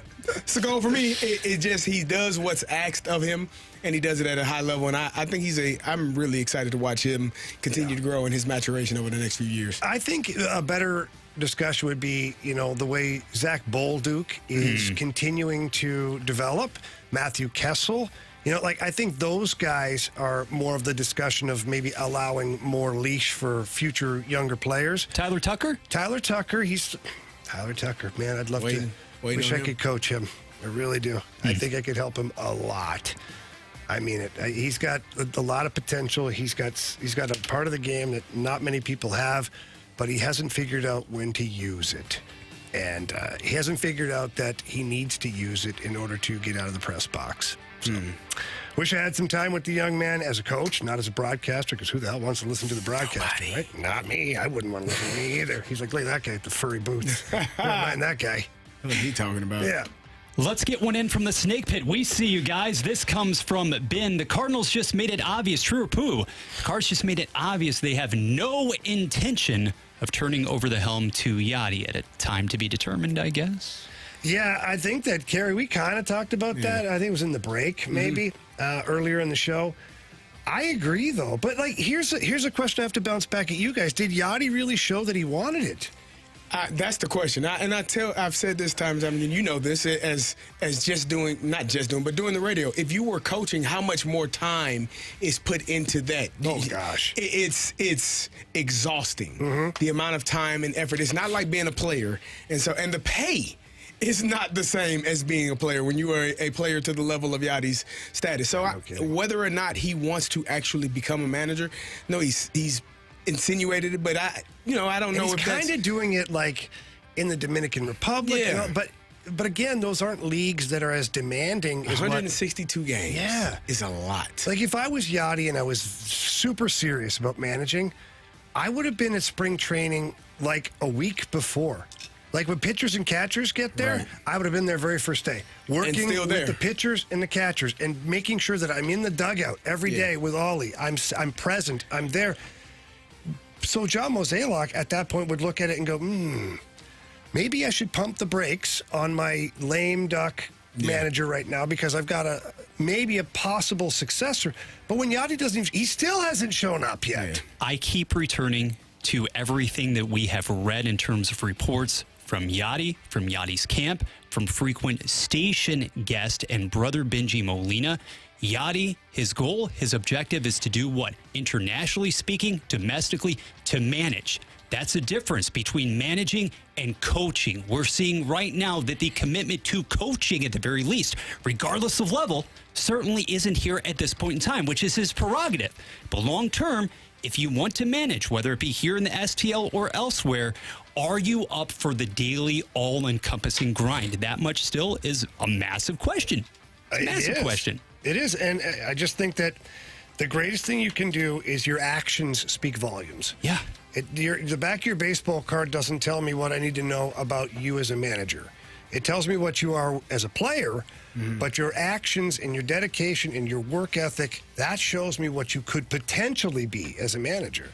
So I think that, I don't think the ship has sailed because there's always time for it. And maybe Yachty's focusing on the Dominican to get his chops, so to say.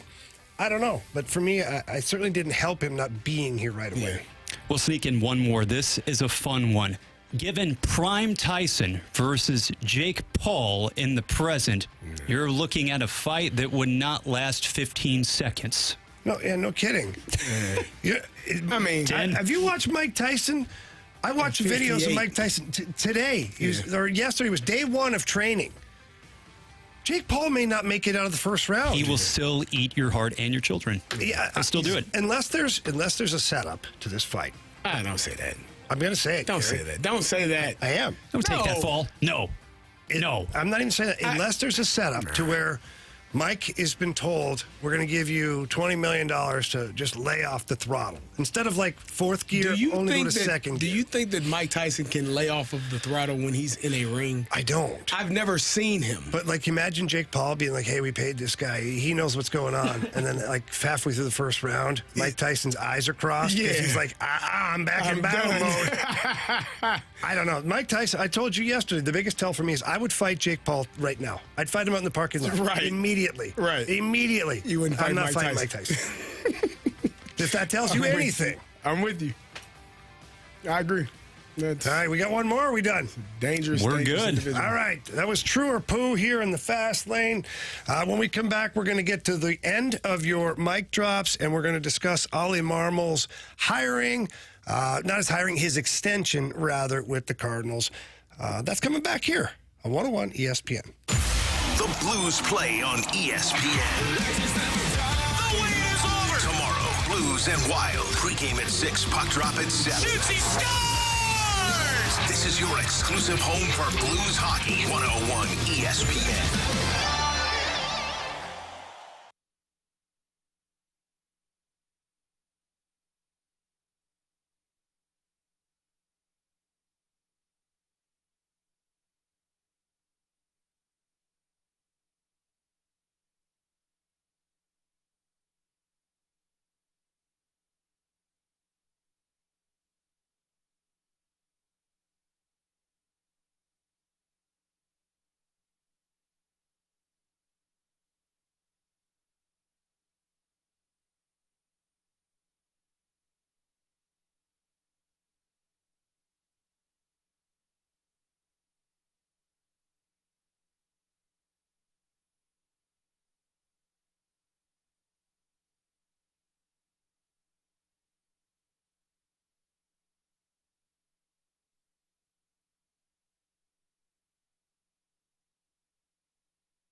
Hear every St. Louis Blues game right here. WXOS HD1 East St. Louis, 101 ESPN. You're in the fast lane, coming to you live from the Car Shield studio on 101 ESPN. 5:03 here in the fast lane. Time check brought to you by Clarkson Jewelers, an official provider of Rolex jewelry. All right, all day long we've been talking about the St. Louis Cardinals and their extension for Ollie Marmol as manager of the Cardinals. They did that? Yeah, they did it. They did it, man. 2 extra years. People are loving the idea. No, I don't think they are. I've been reading this text line. I've been a little frustrated. Yeah. Well, we asked you for your texts, which you guys have been very active and very funny a lot of times, and we appreciate it. We also asked you for mic drops. We're going to head out to our mic drop right now and hear what Philip has to say. I'm all right with the signing. I like Ollie. I think he'll be all right. I don't know if he's going to win you a World Series, but I think everybody's hatred and all the strong words, I don't think they need to go to Mo. I don't think they need to go to Ollie. I think they need to go to DeWitt. He's the one that signs the contracts. Nobody knows if Gersh and Mo have gone to DeWitt and said, hey, we can sign Snell for this many years. And DeWitt says no, sign, 3 players, the 3 pitchers that we got for less than that. Nobody knows what's going on in the background, but Mo doesn't sign the checks, and I personally think nothing's going to change until we get a new owner. And even with DeWitt's son, I don't think it'll change with him. So hopefully I'm wrong, but hopefully Marmol can get something going with this at the beginning of the year, because it's going to be a gauntlet, and hopefully the injuries don't pile up and he can earn that contract. All right, Philip, thank you for your mic drop. And, I think that it's always interesting to see where people go with these, who they blame or who they hold accountable or responsible. You know what's interesting? We do get a lot of people that are upset with Mo often. Like the number of texts and calls and messages about John Mozeliak are pretty high. Everybody has a boss, for the most part. Unless you're the owner of the team, then you are the boss. And so as much as and I won't say as much as people just kind of nitpick at Mo and are down on John Mozeliak for some of the signings and some of the things that he does in free agency and all of the things really that happens, some of it is on ownership, right? If I'm only allowed to do certain, it's kind of the conversation we had earlier. Hey, I want to do this. Yeah, no, cool. I love the idea, but we're going to do that. Appreciate your chutzpah, Thank you for your input, but here's what we're going to do. Yeah, no, but I really believe that if we were to do this, love the idea. Not as much as my idea, though. So we're going to go this way. At the end of the day, what do you do? Yeah. And so, again, we don't know if those conversations, and I honestly think John Mozeliak would probably never let you know. He wouldn't throw the DeWitts under the bus because that's his boss. They're paying him. If he wants any kind of a life in baseball, there you go. Probably don't sewer the owner. No, you're gonna stomach it. You're gonna swallow your pride, and you're gonna go on about your day. And so, again, some of that is falling at the feet of the DeWitts. They have to be willing to spend more or allow John Mozeliak to do certain things. Now, again, we don't know if that's something that he's trying to do, but they are tied together at the. They are together in this. Yeah. It's not just John Mozeliak and he's on this island by himself. No, I agree, and I just would be so curious to know, like, what the actual level of involvement is from ownership. Is it just a budget? And then this is our number. Don't exceed this. Yeah, pretty much. Like, here's our budget in and around $2 million of the budget. Like, right. We're flexible to a certain degree, and then they just let John Mozeliak go? Or is there more of a process to where it's like, here's the budget, and then before you sign any player or make any trade, we need to know about it. Right. Which some people call micromanaging. Mm-hmm. Some people call it good leadership, trust and verify, all this stuff. So I don't know what the best recipe is when it comes to owning a Major League Baseball team, because 1, I've never done that, and 2, I never will. I don't have that kind of money. Never will have that kind of money. Don't say that. Pretty good chance. Chances are I won't. Okay? All right, if you say so. I'm going to go with the odds. All right. But I don't know what the involvement is. If they're just loosely involved, then it's on Mo. If they're very involved, then it's on both of them. Right. Quite honestly. Right. So, all right, we got another one here. Mic drop from our guy, Brett. Brett, what do you got to say? I don't really understand what the issue is most people are having with this.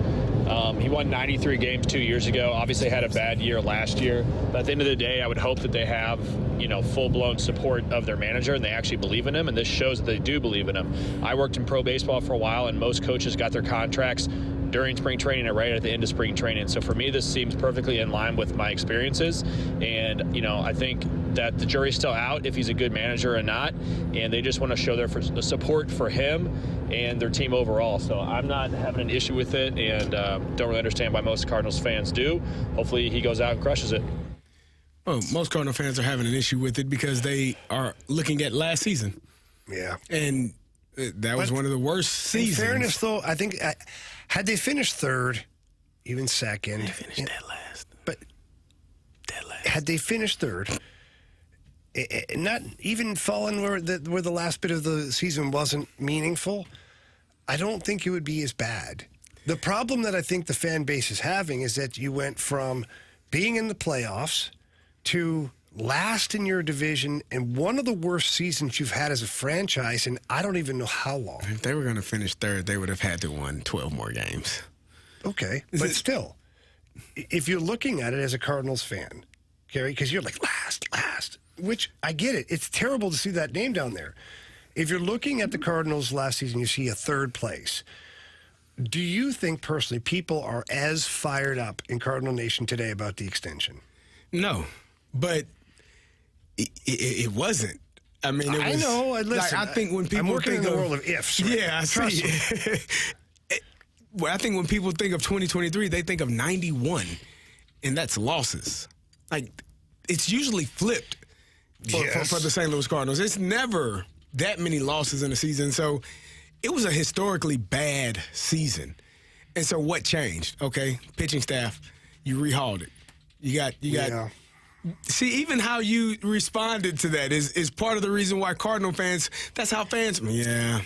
Yeah, but then I don't blame Ollie for that, though. No, I don't either. Because you screwed him with the bad roster. Yeah, but you are also the manager of that roster. Like I said, sometimes it's not your fault. But Carey, people coach. Get fired all the time. You coach. Yeah. If you have a group of kids that like you have a graduating senior class, you guys had a great playoff team. They leave, and now you're left with what's left. And they don't have the talent. Does that make you a bad coach? No. So, okay, so there. Yeah, I'm with you 100%. Do you know what I mean? So if your manager or the class or the kids or the pros that you have aren't good, what can you really do? I think the issue is people don't usually associate extensions with a season like what you had last year. Yeah. I think that's the part that Cardinal fans are having the push and pull, the tug of war with. Like, 91 losses, and you gave them more years? What in the hell is this? The timing, again. That, to me, is probably the issue. Yeah, and I agree. And the timing is peculiar.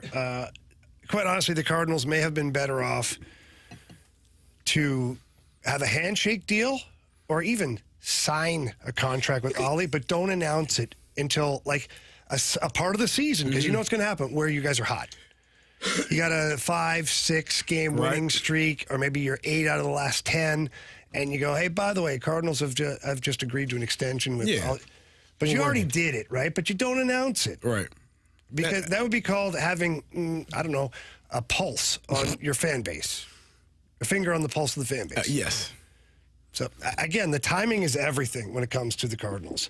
All right, we got one last mic drop. Let's hear from Devin. Guys, this is the most backwards thing I've ever seen an organization do from any sort of point. How in the absolute hell are you going to extend a manager after a 91-loss season? Someone help Devin. Are you kidding me, man? Told you. Tell him. None of this makes any Sorry. sense. It is stupid. It's not done. Nobody likes him. I don't think any of the fans like Ollie. Nobody. What in the hell? That's the end. He's just fatigued. Devin, we appreciate your mic drop. Definitely appreciate Sit down, relax. the energy. Yeah, we don't want to see a vein pop out of your forehead. I think again, that's the anger. It's the 91 loss season and then the extension. If you would have extended him even during last season, like, you know what, this is terrible, but this is not his fault. Our team is not performing to the level. I think you might have gotten worse. You think so? No, in the middle of last year, you were worried. What worse the hell than are now. you doing? If you made it's about how you say it though. I think it would be carryover. It'd still be like a forest fire now. That wasn't the right. It wasn't. It's just not a good look. But again, if you're saying you trust him and you believe that he is the future for the Cardinals going forward, then you get it done. You don't. And again, sometimes, and we've talked about this. Sometimes when you're in positions of leadership, you will never have everyone happy with the decision you make. And so what you have to do is say, you know what, I hear you. I don't agree with you. I think this is the best decision for us, and we're going to go forward. Sorry, not sorry. Carey, I agree, buddy. I agree. That's Carey Davis, Jamie Rivers, Bradford Bruns. Sports Six Pack is next. So if you have a question that you would like to ask the Fast Lane about anything today, quite honestly, it's a Friday. I don't care. You can ask me anything. Carey's game, Bradford's game. We're game for all of it. Just text us at 314-399-9646 or shoot us a message in the Air Alliance Heating and Cooling YouTube channel that we're broadcasting on currently. All of that will be next here in the Fast Lane on 101 ESPN. Blues hockey can be heard exclusively on 101 ESPN. Get the info you need before and after every Blues game with the First Community pre- and post-game show driven by Clement Ford. And catch every Blues home game from the First Community Terrace. Bring out the Zamboni!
Hey, if you haven't heard about my good friends over at Scrap Mart Metals, let me introduce you. If you're a contractor or you own a business that needs recycling, well, you need to learn about Scrap Mart Metals. They are tailor-made for your business to meet your schedule and your budget.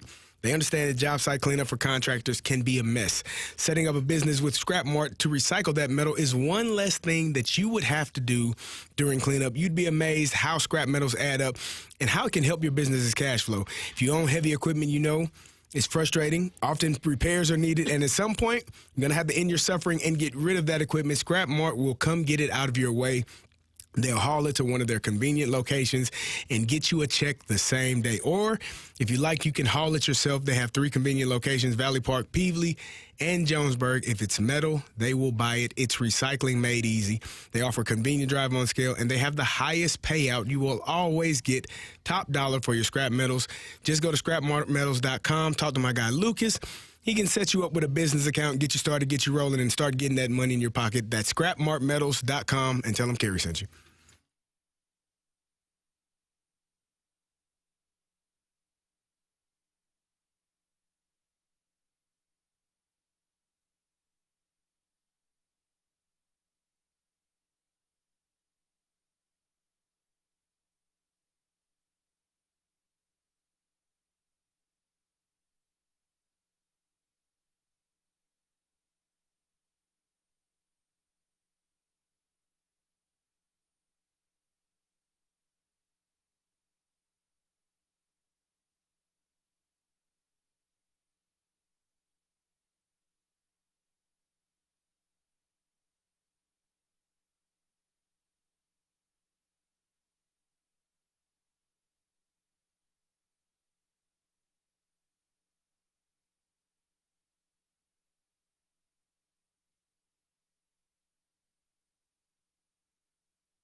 Fast Lane, driven by Scrap Mart Metals Recycling on 101 ESPN.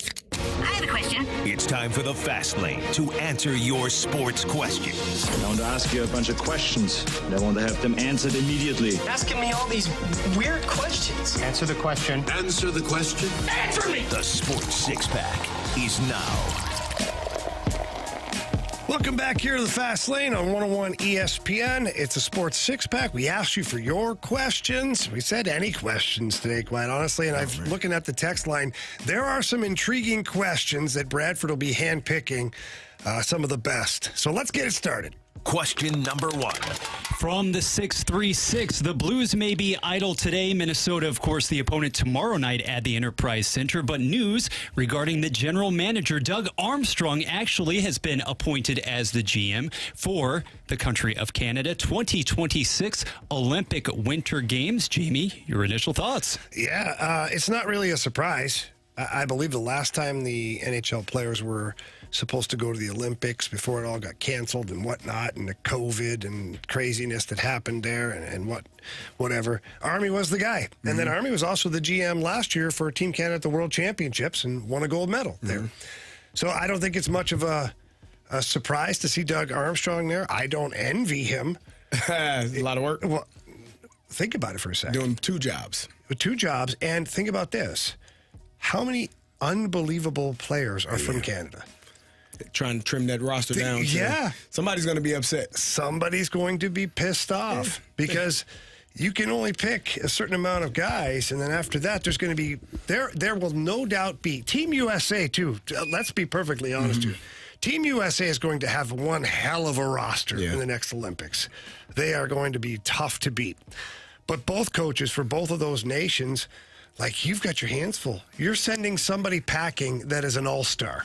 A potential Hall of Famer, even. You're sending them packing. I probably wouldn't want that job either. It's a tough job. That's why you need Army with the. He's got the cold, dead hands there. He doesn't care. Put the knife through and jab it in there. Right in their skull. But congratulations to Army.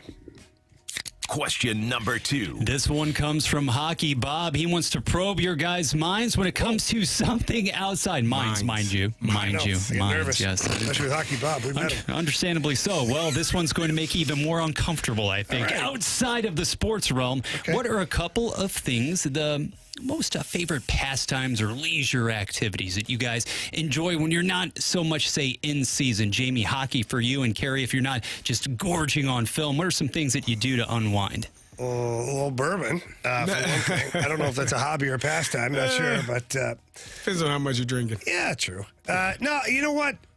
I don't have a lot of time to kick back and relax and really do many other things. Vacation, when you can. I love to vacation. Yeah. Love that. I love going to the lake. Yeah. The lake is, I absolutely love it. We get down there, you relax, take the boat out, maybe you make a pit stop or two. It's a great time. I like to fish. Yeah. I don't do it very often, but I like it because it's relaxing. I used to play golf. I don't really have the 4.5 to 5 hours to spare. It's like it takes a long time. Yeah, and I like doing it. It's just like I'm so tired when I get done. I say that's kind of it, really. For me, I traveling when I can. Like, I enjoy, same thing, being able to relax, get away. I like shooting pool. That's always fun for me, relaxing. Yeah. If I have time, I do enjoy reading a good book. So, things like that. Yeah. I don't read books. Yeah, really. No, not at all, actually. But I do. You do sit at your drink on them, though. Yeah, well, you don't want to get the wood there you go. damage on the sit table. on the book. Make sure you magazines. Does anyone read magazines anymore? Yeah, certain ones. I love them. No, you don't read those, Jamie. Oh, well, your definition of reading might be different than mine. Great articles. Question number 3. Hockey once again, or so I think. The Blues, back-to-back games, of course, tomorrow, starting on 101 ESPN versus Minnesota, 7 o'clock puck drop, and then the following evening, Anaheim. Is there any part of you from the 314, any part of you that actually wants to see Hofer measure up against the Wild, or is it just a slam dunk with Binner? Yeah, there's not one smidge of me that wants to see that. No disrespect to Joel Hofer, but Jordan Binnington, coming off of last game and what he's been able to do this season, and specifically since January 1st, Like, no, there's no doubt about it. This is one of your biggest games against a division rival, against a team that plays you hard. Jordan Binnington between the pipes for me on Saturday, and then coming back with Joel Hofer against the Ducks on Sunday. That, to me, makes the most sense. Yeah, Anaheim mustered absolutely no offense as recently as last night, obviously losing 2-0 to Minnesota. So when you think about the caliber of competition, once again, you have Binnington assuming the lion's share of the starts at this time of the season. He has been rested for this time of the season for a reason. Yeah, absolutely. This is why you've managed it the way you have. So, yeah, no doubt for me, Binner gets the call. Question number 4.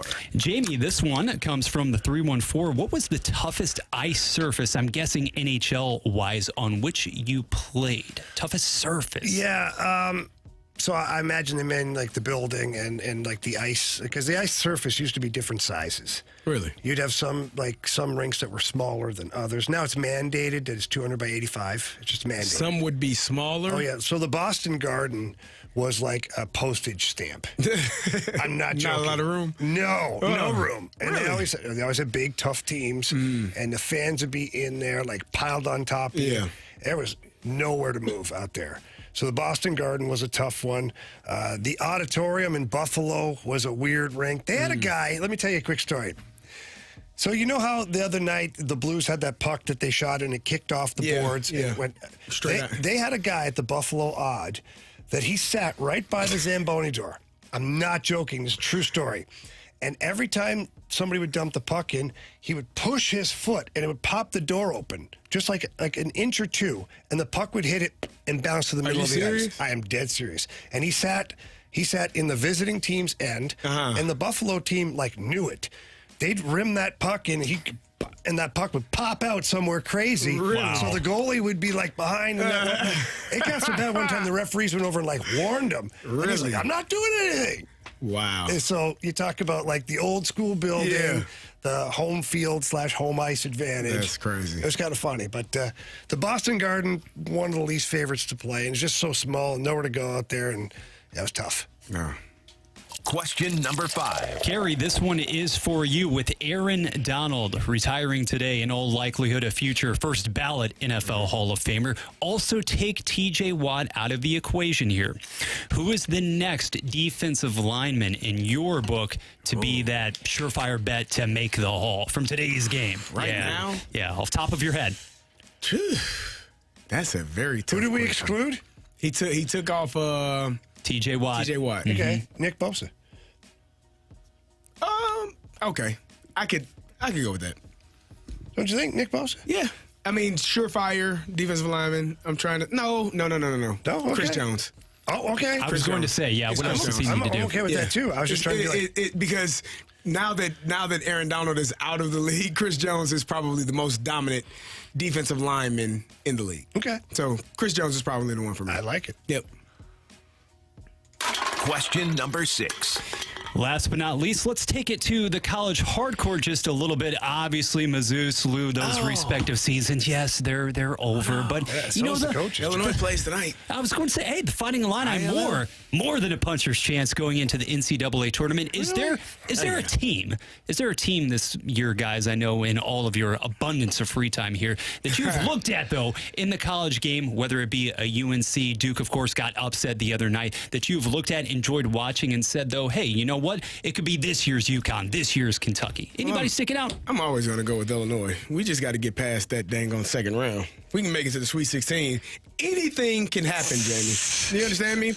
Anything is possible. We just got to, we don't run into Sister Jean and Loyola. She's a wonderful woman. She is. How's your problem? I don't have a problem with her. I just didn't like that we lost to them. Avoid Sister Jean. As best as possible, as much as possible. Please and thank you. No, I mean, I'm always go with Illinois.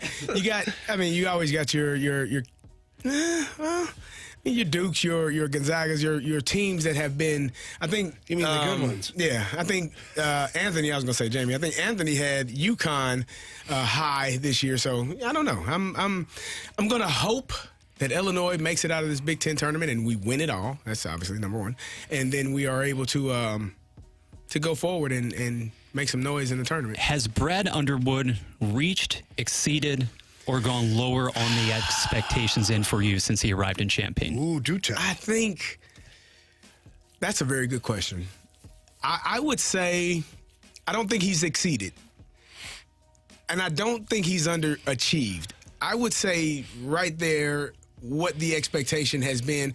Maybe, if anything, a little bit less than what we wanted because, again, making it out of the second round has been challenging for the Illini. We've had number one seeds. We've been picked to do some things and haven't had the success. So I think he's right there at what they expected, and maybe just a little bit less. One tournament run could change a lot. A deep one. There you go.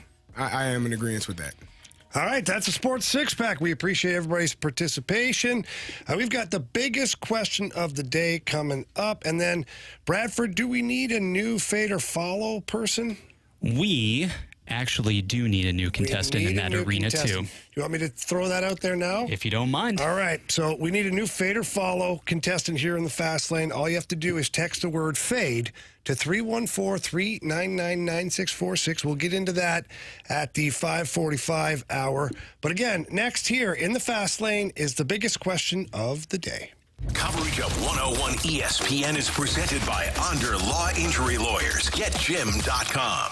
Show off your tourney knowledge by signing up to play in this year's Bracket Madness Pick'em Challenge. It's free to enter, and this year's top scorer will take home a $250 Amazon gift card and a 101 prize pack. Must be 21 plus and a resident of Missouri or Illinois. See the contest rules and get signed up to play in Bracket Madness now at 101ESPN.com. Brought to you by Bud Light. Easy to drink, easy to enjoy.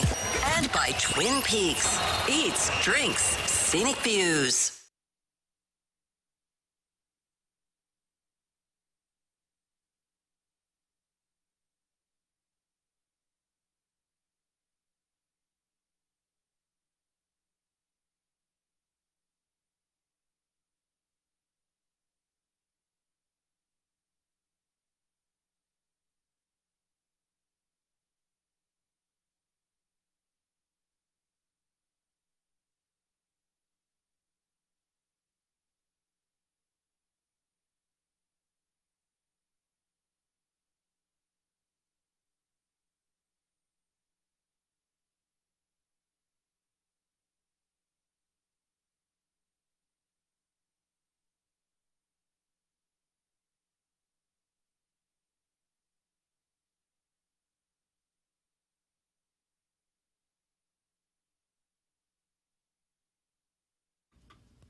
All right, if you are looking to refinance your house, maybe debt consolidation, and you're not happy with your current lender, or you don't have one, call my guy Stewie at Stewart's American Mortgage Corporation. And right now is the time to purchase homes. You're going to see a lot of them getting put on the market springtime, spring fever, as they call it. And you're going to make sure you have the best offer possible. And that's what Stewart's American Mortgage Corporation, that's what they're going to do. Stewie has the Bagel Loan. This is a program that he created, and he's the only one that does it. If you borrow $200,000 or more, there are no underwriting fees, no appraisal fees, no title fees, no lender fees, no closing costs. And Stewie gets you to the closing table, sometimes in as quick as 7 to 10 days. And you don't want to be messing around with that. That's the one thing. You want to get to the closing table. And if you have any other questions regarding your personal finances, or whether it's a good time to refinance or not, or you've got a whole bunch of debt, you need some help with that, some guidance, Stewie is the guy. He's our guy here in the Fast Lane. He's got to be your guy too. And all you have to do is give him a call at 314-324-4440. Again, that's 314-324-4440, or you can always just simply Google the Bagel Loan. NMLS number 226715.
hockey is on 101 ESPN. Get the inside scoop on and off the ice with the Last Minute Blues podcast with Jamie Rivers and Donnie Fandango of 105.7 The Point. Blues opinion, talk, and speculation. It's what we do. Download the Last Minute Blues podcast on the 101 mobile app or at 101ESPN.com.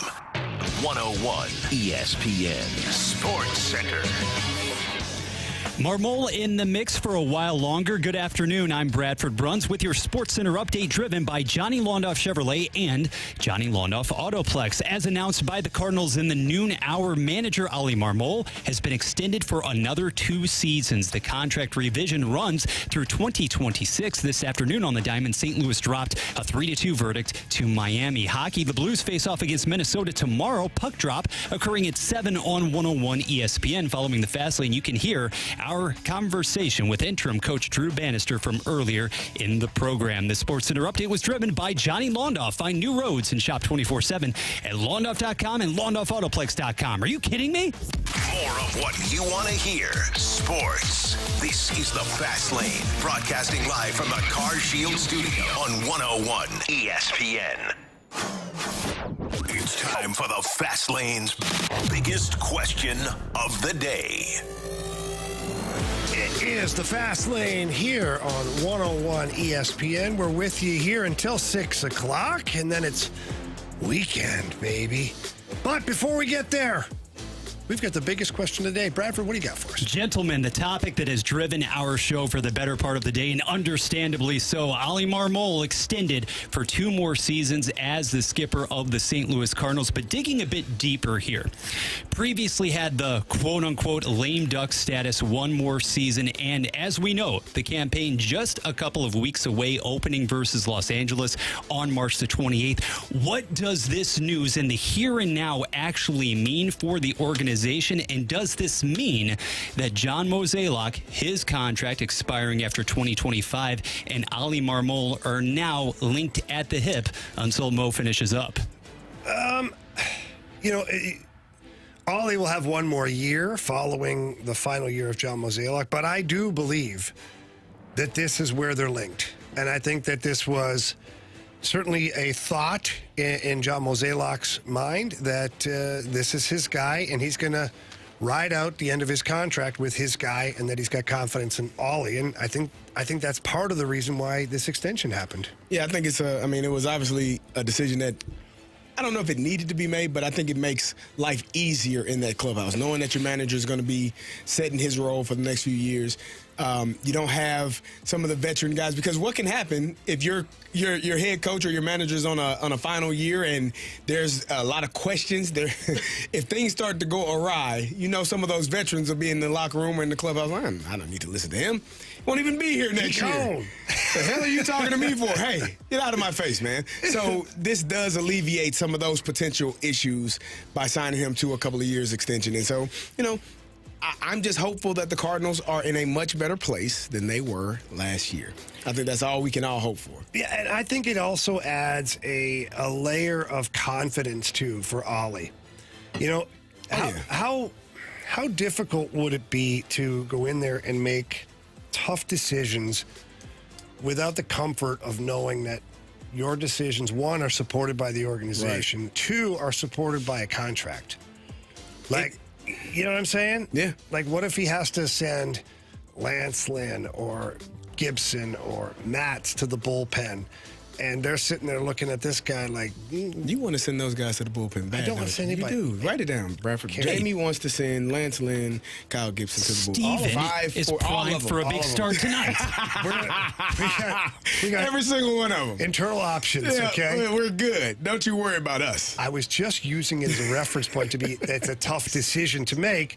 And if you don't feel like you have the support of the organization or that the players are going to revolt on you, then that's a bad feeling. For anybody to be in a position of authority without the full backing of the higher-ups, that's a tough spot, man. That's why they call it a lame duck. Yeah, I agree. And the great contrast here, you mentioned obviously throwing the organization, throwing its full support now behind Ali Marmol, at least on the surface. You can't quibble with that. And yet so much of this remains out of his hands to some degree. Now, a lot of this, it could be a moot point. If you actually come out late March, early April, tough schedule notwithstanding, and play good representative baseball, you take care of matters in your division, and you avoid going into the bottomless pit that was the 2023 season, that's going to solve a lot of these concerns that we've heard from the messages from the text lines today. But also, exactly who is going to be at Ali Marmol's disposal when the season opens. Right now, in just the last couple of weeks,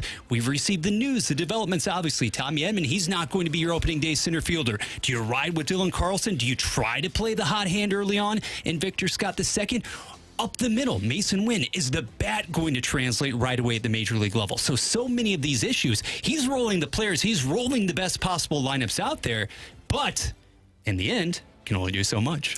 So let me ask you this. How long do you think it's going to take for Cardinal Nation to just accept it? Because this is like, and this will be a loose analogy, but Carey, you'll get this. Bradford, you should get it too.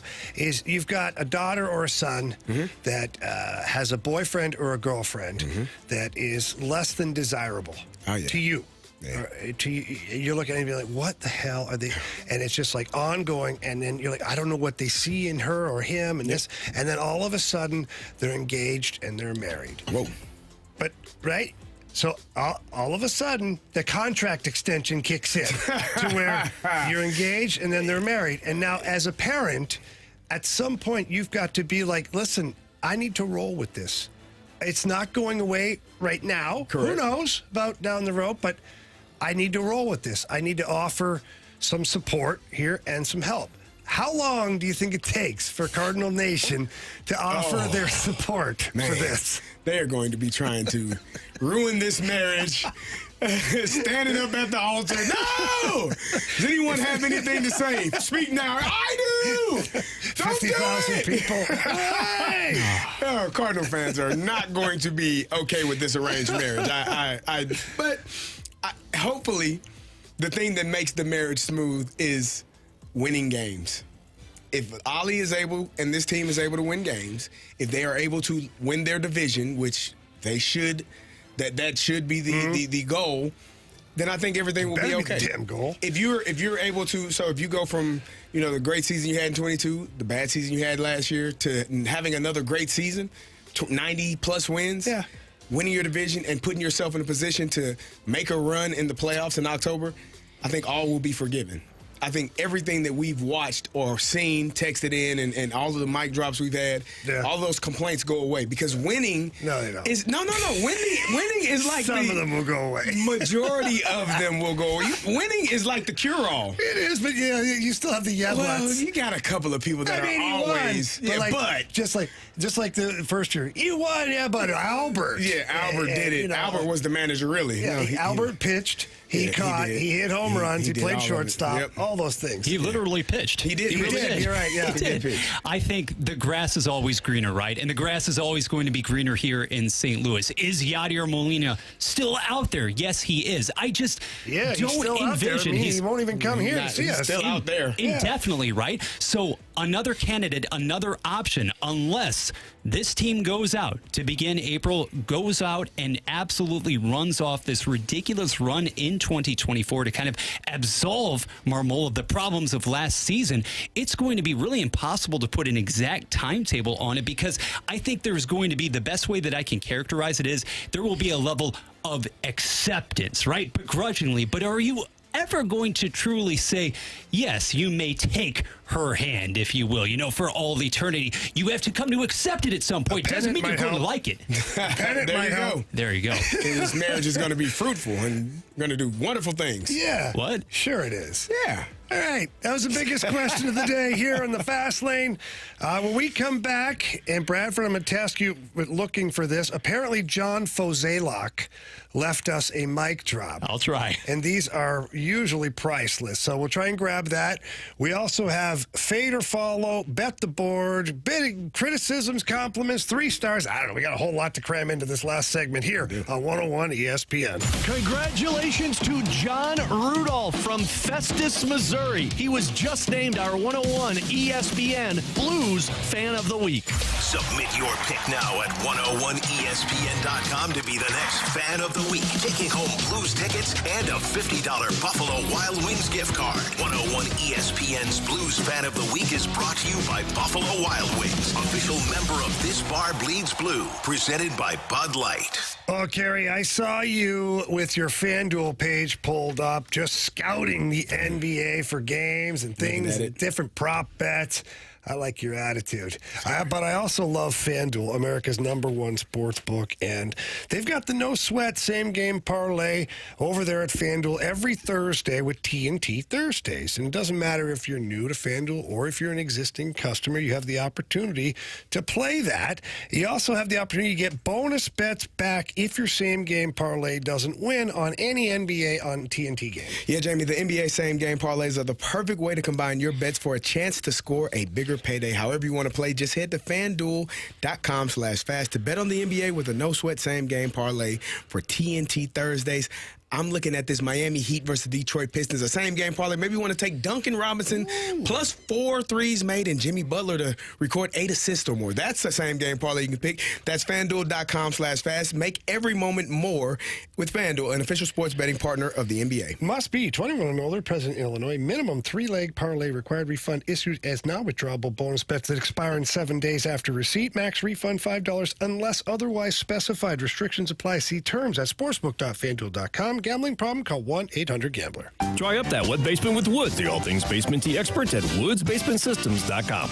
Don't settle for trading your car, truck, or SUV at a dealership. Get full retail value without the retail hassle at sellmycarstl.com. With a new convenient location on Manchester Road in Baldwin, that's sellmycarstl.com. Alongside BK, I'm Alex Ferrario, and we're excited to talk about our friends at Green Envy.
Two pros and one average Joe. You're listening to The Fast Lane on 101 ESPN, driven by Scrap Mart Metals Recycling.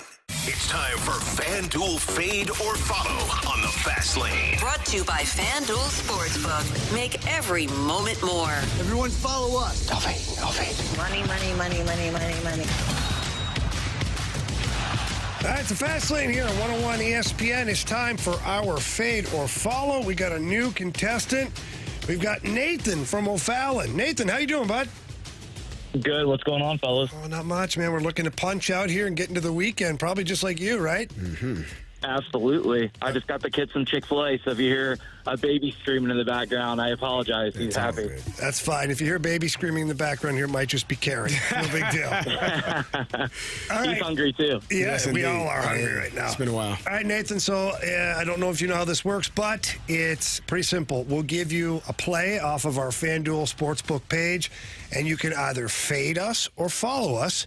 And whatever decision you make, if you make the right decision, you win $50 of FanDuel's money, and you'll be back again here next Friday. Sound good? Yes, sir. All right, Carey Davis, you've got us a pick. We're going to go with the St. Louis Blues plus 102 tomorrow night versus the Minnesota Wild. Nathan, are you going to fade us or are you going to follow us? I think Jordan Bennington's going to give up one goal, so I'm definitely fading. I mean, following. There you go. All right. Scared me there, buddy. All right, I like your pick. All right, well, good luck to you, Nathan. And if you win, which you better win, and I hope you win, we'll be in touch with you again next week. Come back and take more of our money.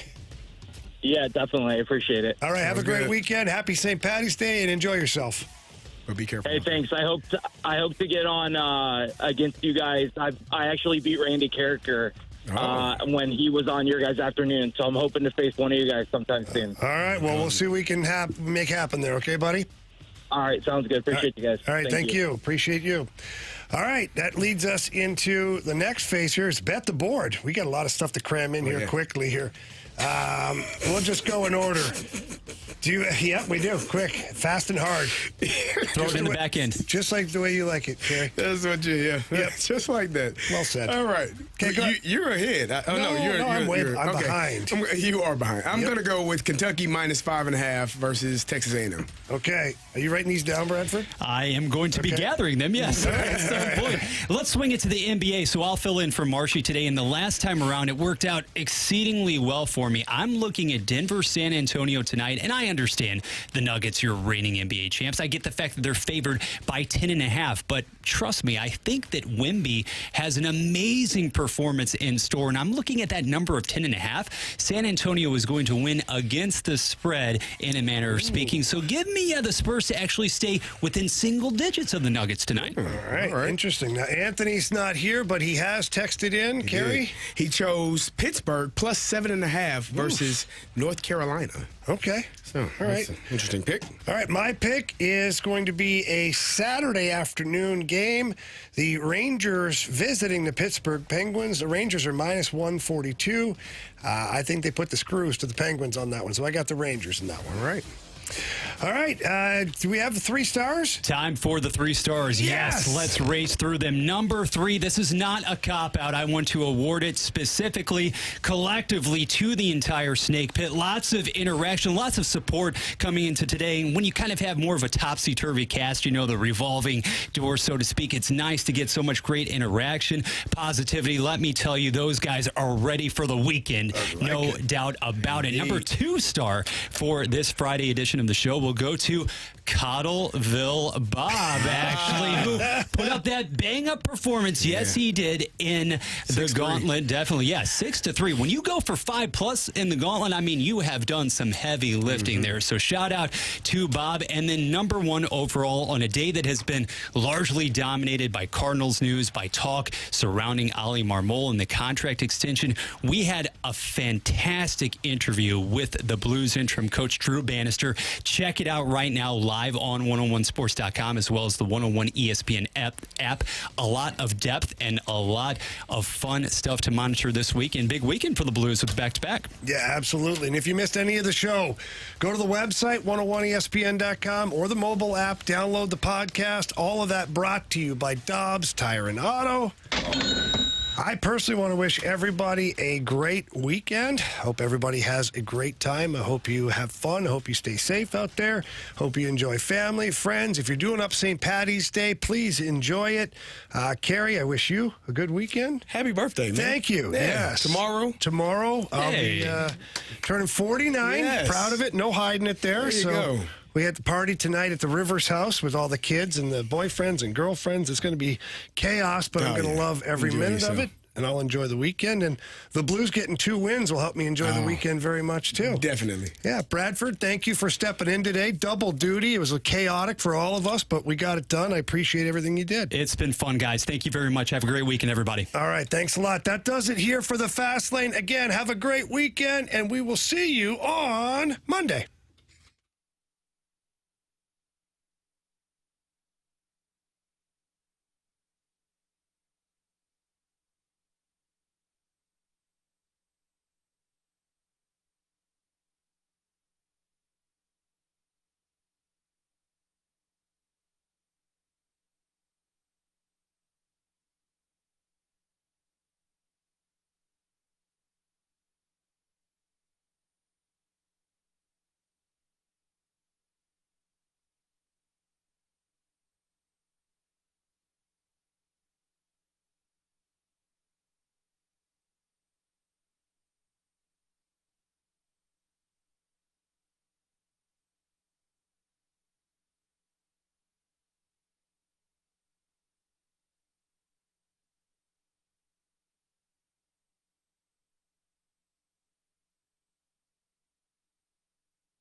To see if you qualify and to get this important